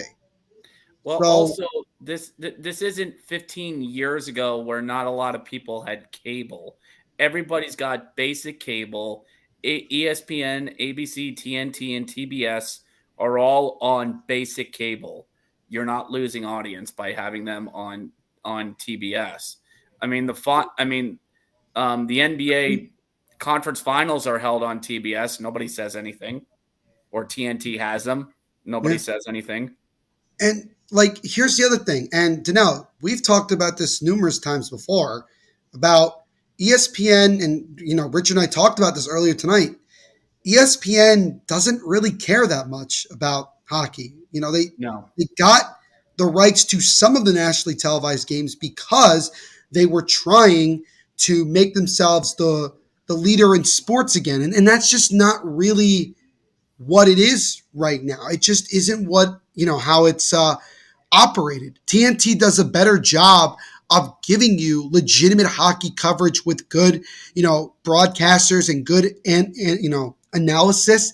ESPN is a lot more gimmicky, and they're losing people as well because it was reported earlier today by The Athletic that Chris Chelios is going to leave ESPN after doing just 2 seasons with ESPN. So, like, is ESPN doing that much better of a job? I mean, I don't know. Danelle says, look at the other pro sports for championship games. NBA Finals on ABC. Well, that's ESPN because ESPN is owned by the Disney company. MLB World Series on Fox. Okay, fair. NFL Super Bowls. Well, look, here's the thing. But the World Series has been moved to TBS as well. Like if I read that's been in negotiations as well. Super Bowl, you can't compare a Stanley Cup to the Super Bowl. You're comparing one major game to a 7-game series. You can't compare the two. Relevance, and the other thing is this, Danelle, with the Super Bowl, every year it's on a different network. It is not on the same one every year. Like, that's the way you look at it. MLB on Fox, okay, fair. NBA Finals. The NBA Finals has always been on ESPN networks. It hasn't been on TNT or TBS in a long time. Now, for people to say that TNT or TBS is not considered national TV, that's incorrect. It is national TV. It's Turner Broadcasting. It's a big network. Okay? This is not any, people look at it and say to yourself, like, and again, like, why are we praising ESPN when they don't even do a good enough job of promoting the game? So if you want to blame somebody, you blame several people. One, you blame TNT and ESPN for not doing a better job of promoting the games that they'll call, and blame the NHL for not making a more full court press on promoting itself anyway. So it's not just that, like, NHL not being on, like, last year, Richard, how entertaining was it that the finals was on ESPN? I don't think they even did that good enough of a job. It didn't feel like it. And, you heard me say this. ESPN doesn't care. If they did, I think they would have done more to promote it up more. Like me being the old timer in the room, they didn't even reach out to Gary Thorne to bring him in. I know that was something that would have brought people in as well, and the fact that they just completely forget about the sport until probably St. Patrick's Day. Should mention that Florida just scored. Sorry. So I think it's Matthew Tkachuk. Yeah, it is Matthew Tkachuk who scored the goal. The elder Tkachuk is in the building, and there's like literally like no emotion to the fact that he scored. It's like nothing. But Matthew Tkachuk gets himself another goal in what has been a phenomenal playoff year for him. So it's now 6-2. Hopefully this will update. Flash score will update itself in a moment. Matthew Tkachuk, his 10th goal of the postseason, makes it 6-2 now with 7:16 to go in this one. So Florida, once again, has found the back of the net multiple times, but again, it's just not going to matter as Vegas has just been the better team. Absolutely. This is basically garbage time goal. All this is, Tkachuk gets the goal, his 10th. Sam Bennett with a nice shot pass, the big rebound right to Tkachuk, who just buries it. And Mahara gets his 3rd assist as well. So Tkachuk with his 10th goal. Good on him, but it's a garbage time goal. in all No, honesty. it's just padding the stats, really. Yeah, Danelle says, I do remember back in the day, NBA used to be on NBC. That is true. very much. Um, In fact, I've heard NBC's making a pitch for it once the ESPN's NBA contract runs out. well, NBC has been kind of a little bit of a dying situation when it comes to sports. I mean, they used to have NBCSN Sports Network, and that no longer exists. They do a Yep. lot of they care a lot about Peacock and streaming that. They do some spring football. I know they do that along with Fox. Um, The horse but racing, the Kentucky horse Derby. racing. They're still big on, Now, professional soccer, like for the Premier League in London. As that puck comes out in front, scrambling, Aiden Hill makes a diving save as that puck nearly trickled behind him and into the net. So he denies the Panthers of scoring again there. Matthew Tkachuk pushing and shoving with Shea Theodore. We got 5:59 now to go in this one, as nearly another weird goal for Florida there. But yeah, Kevin yep, Brown just says, under Richard, 6 minutes to go in this one. yeah, it's true. Kevin Brown says Bettman is the one who should take the brunt of TV deal. He signed off on the new deal. Yeah, I mean, to me, there is a reason as they're showing the replay. Richard, I actually think that puck went in the net. Now that I think about it, I Um, think it crossed the line. This is my are they fault. looking at it? They're going to I don't take know, a but look at Matthew Tkachuk. Okay, Matthew Tkachuk just got thrown out. it. What did he do Now he now? got thrown out. Yeah, he He's scored shoving a lot. Aiden. He's pushing and shoving. And all right, let's see. Let's see here. Puck bounces in, bounces wide. That's it. Oh, that's close. I don't see any conclusive evidence. It's one of those where it's like it probably did go over the line, but you can't see it, so like they're not You going to call can't it. prove it. I'm checking the overhead. No, no. The stick batted it out just in I time. think a bit. Oh, The stick got it just in time, and Kachuk is done. It kind of reminds me of that kid that gets sent to the class, sent inside during recess, but they let him back outside, and the teacher says, "Do one more thing, and you're done." Pushes a kid down, and now the teacher goes, "All right, now you're done. Go back inside." yeah, it's pretty much what it's been for Matthew Tkachuk. To kind of go back to what Kevin Brown is saying, I mean, it's a good point. Bettman is in charge, obviously, being the commissioner of the NHL, and maybe it's not. It's annoying that it doesn't feel like the NHL is doing enough to promote itself. I feel like there's so much more that they can do, and it almost feels like they're just happy in their ways. I'm not really big fan of it. Danelle also says, Richard, that he understands what we're saying and all, but the NHL gets so disrespected all the time.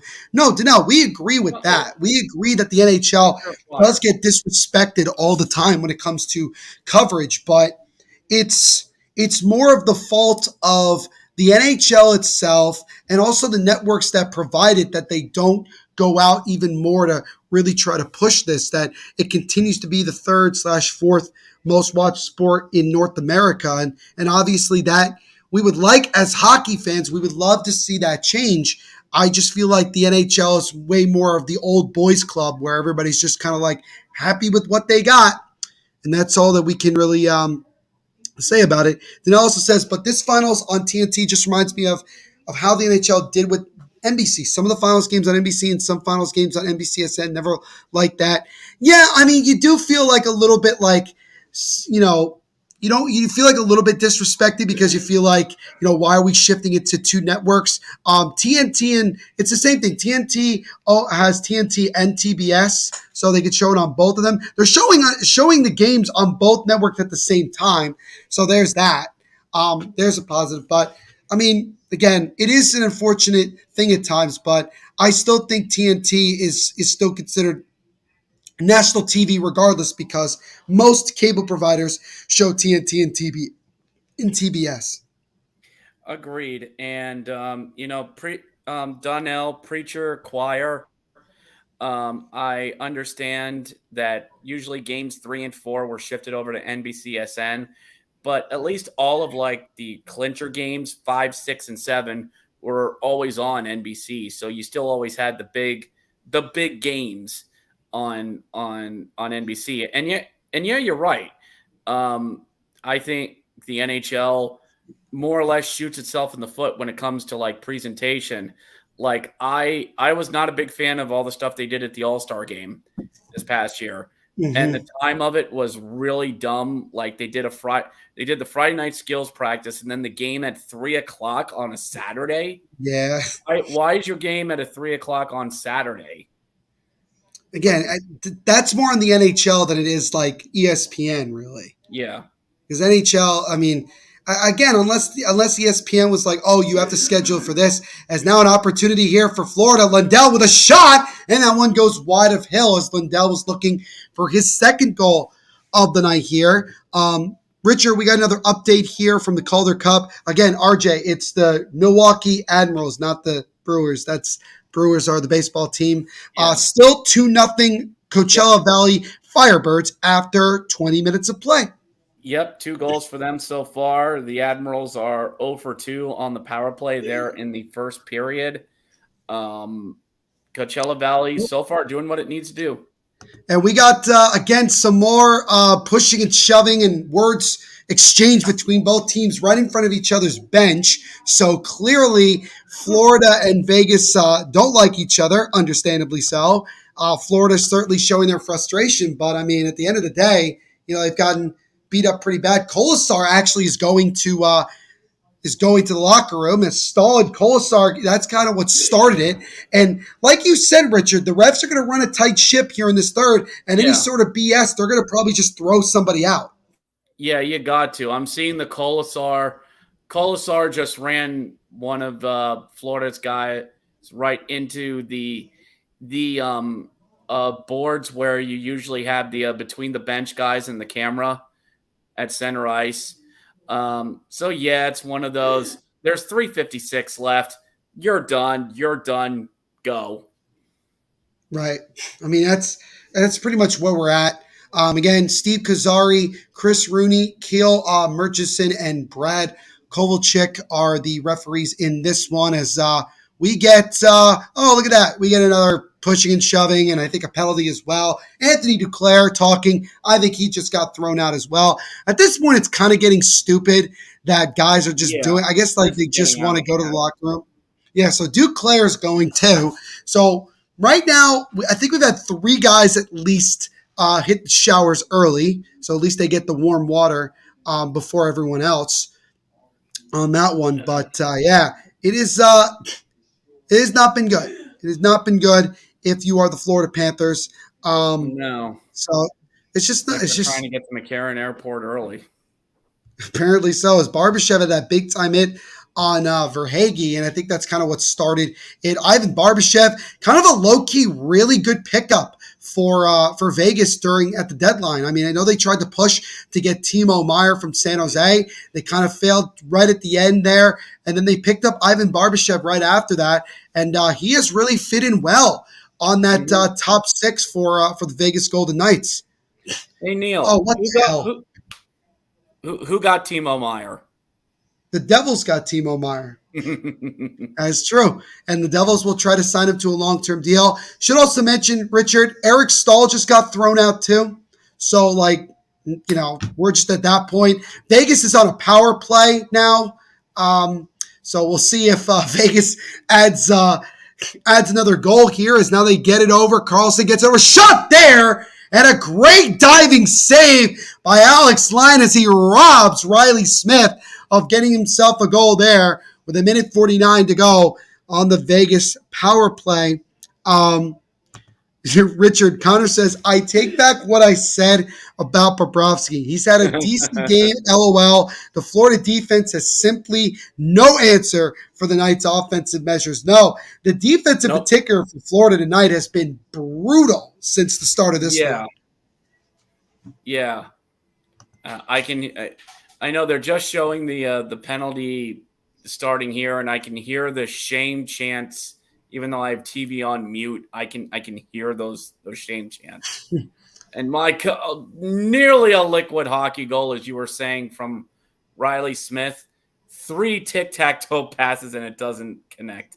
My goodness. I guess now it's a fair point that that's like the only thing that came from the All-Star games. Again, Eh, a lot of gimmicky stuff, man. doesn't A lot matter. of gimmicky stuff. So, Yeah. Richard, for years they have been putting the NHL All-Star game in the afternoon. I do agree with you. It's kind of weird. It should be at night in the afternoon. It used to be at night all the I time. I thought it think was at night.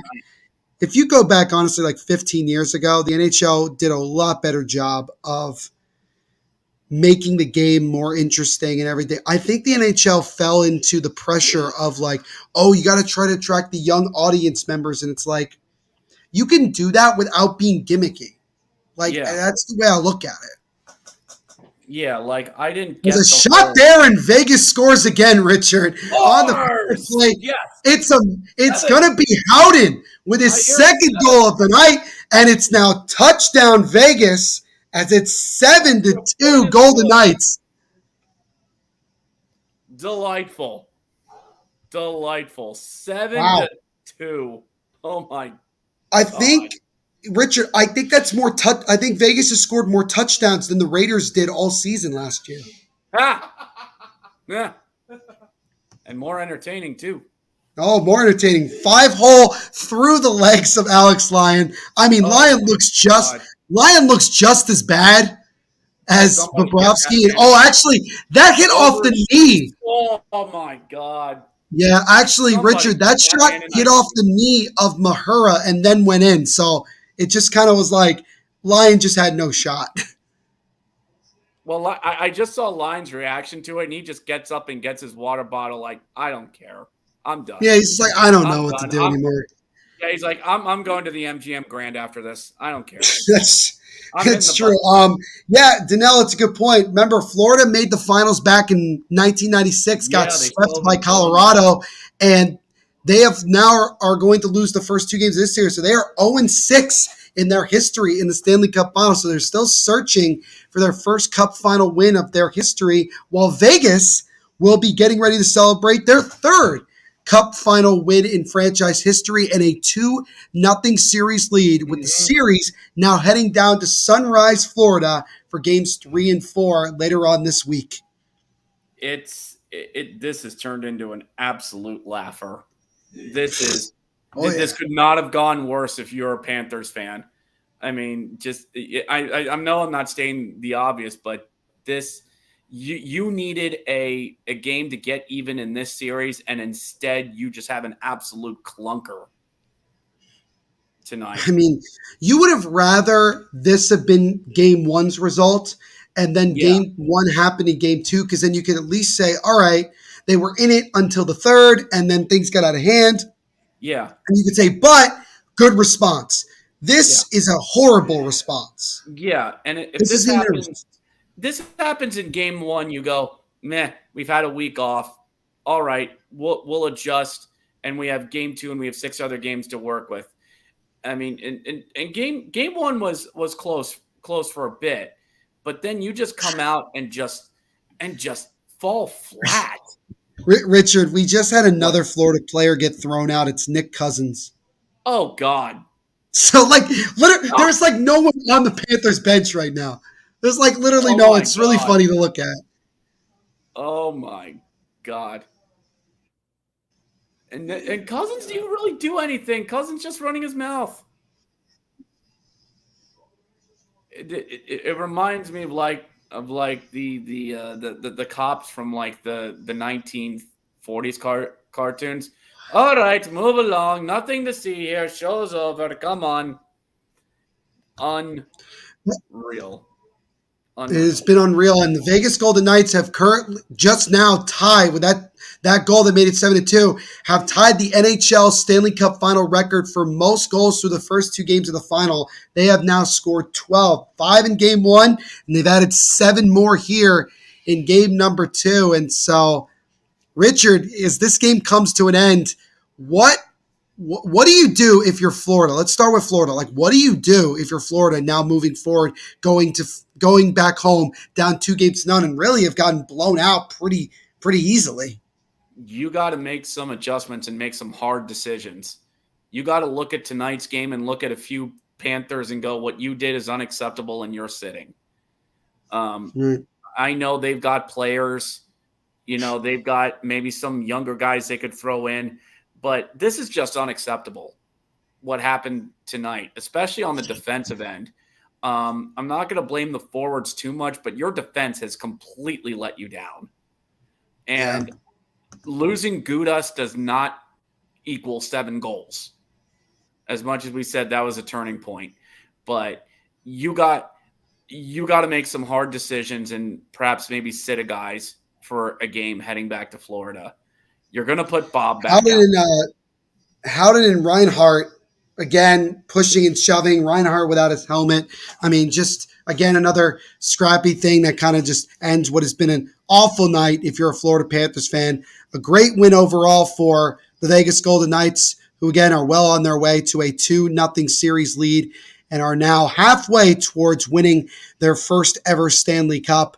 And I think if you're at Vegas, just keep doing what you're doing. All you've done is frustrate Florida. You bombarded them offensively. Aiden Hill, when he's had to make a big-time save, he has. I mean, if you keep this up, you're going to have a pretty easy time in games 3 and 4. But it'll be really interesting to see how the Panthers fans bring it in game number 3, how the Panthers themselves bring it when we get back to this series starting on Thursday. But, yeah, I mean, it's just a really bad game overall. And I think if you're Paul Maurice, I guess the question is, do you yell at your team? Do you just calmly talk to them? Like, what is it going to be? As looks like we got some more penalties that were called. I think the Panthers are getting a power play with 7 seconds to go. Paul Maurice is laughing on the bench. I mean, just end the game. Send them to the locker rooms. Yeah, but Kevin Brown brings up a good thing. As much as he's making fun of this, how much of this does fall on Paul Maurice for not reeling his team in? I think a lot of it falls on him. I think with the way the way it went down to like 2-3-0, I think you gotta I think if you're Paul Maurice, you gotta say something, call a timeout, wake your team up. He kind of just at times let them out to dry, really. I know as a coach, maybe he let the players figure it out a little bit, but I agree with you. Where was the timeout after the 3rd goal for Bob? Call a timeout, bring your boys in and get them going. But, where's Maurice to wrangle his boys in instead of just really letting them run wild? So it's just, that's pretty much the end of the game. Vegas 7, Florida 2, and we will see you Thursday in Sunrise. Yes, we will. So thank you to everybody. As we'll answer this question from Danelle. How does Stanley Cup patch on the wrong side? Yeah, that looks pretty bad. I mean, again, it's obviously like you mentioned, Danelle, it's because of the freaking ads on the right side of the jerseys for these teams. So it's not great. And again, it's just another one of those things that the NHL just screwed up on, but you kind of get used to it after a while, I guess, right? I liked what the New York Rangers did when they were in the finals in 2014, and they put the patch on their shoulder. Yeah, it looked fantastic. And I know not all teams can do it, but find a way to make it work. Find a way to make it work. And Florida's going to have to find a way to make something work if they want to get back in this series, as losing game 1 5-2 and now losing tonight losing game 1 5-2 and then losing tonight here in game 2 7-2.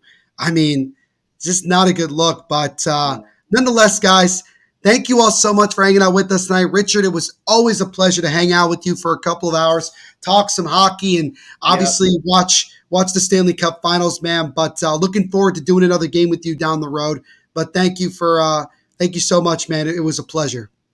No, thank you, brother. I like tag teaming with you. This was a lot of fun. And I'll sign off here with the same way I have by quoting a former Phantoms broadcaster. To all of you out watching this, good night and good hockey. Good hockey indeed. And thank you to everybody for hanging out with us tonight, watching, interacting, donating, whatever. Thank you all so much. Go like and subscribe here to the Hockey Podcast Network YouTube channel. New live watch-alongs every day here, especially during the playoffs and the finals. Subscribe and hit the notification bell, or as Richard says, slap shot that notification bell so you get updated anytime we go live. We'll be live back here on Thursday night for game number 3. It should be a lot of fun. Check out the Hockey Podcast Network online at HockeyPodNet on all social medias. Check out all the podcasts, including the Grit and Barrett podcast, which covers the Hershey Bears and a lot of the AHL. That's those podcasts that Richard hosts. Check out the Devil State of Mind podcast, which covers the New Jersey Devils, to which I am the host of.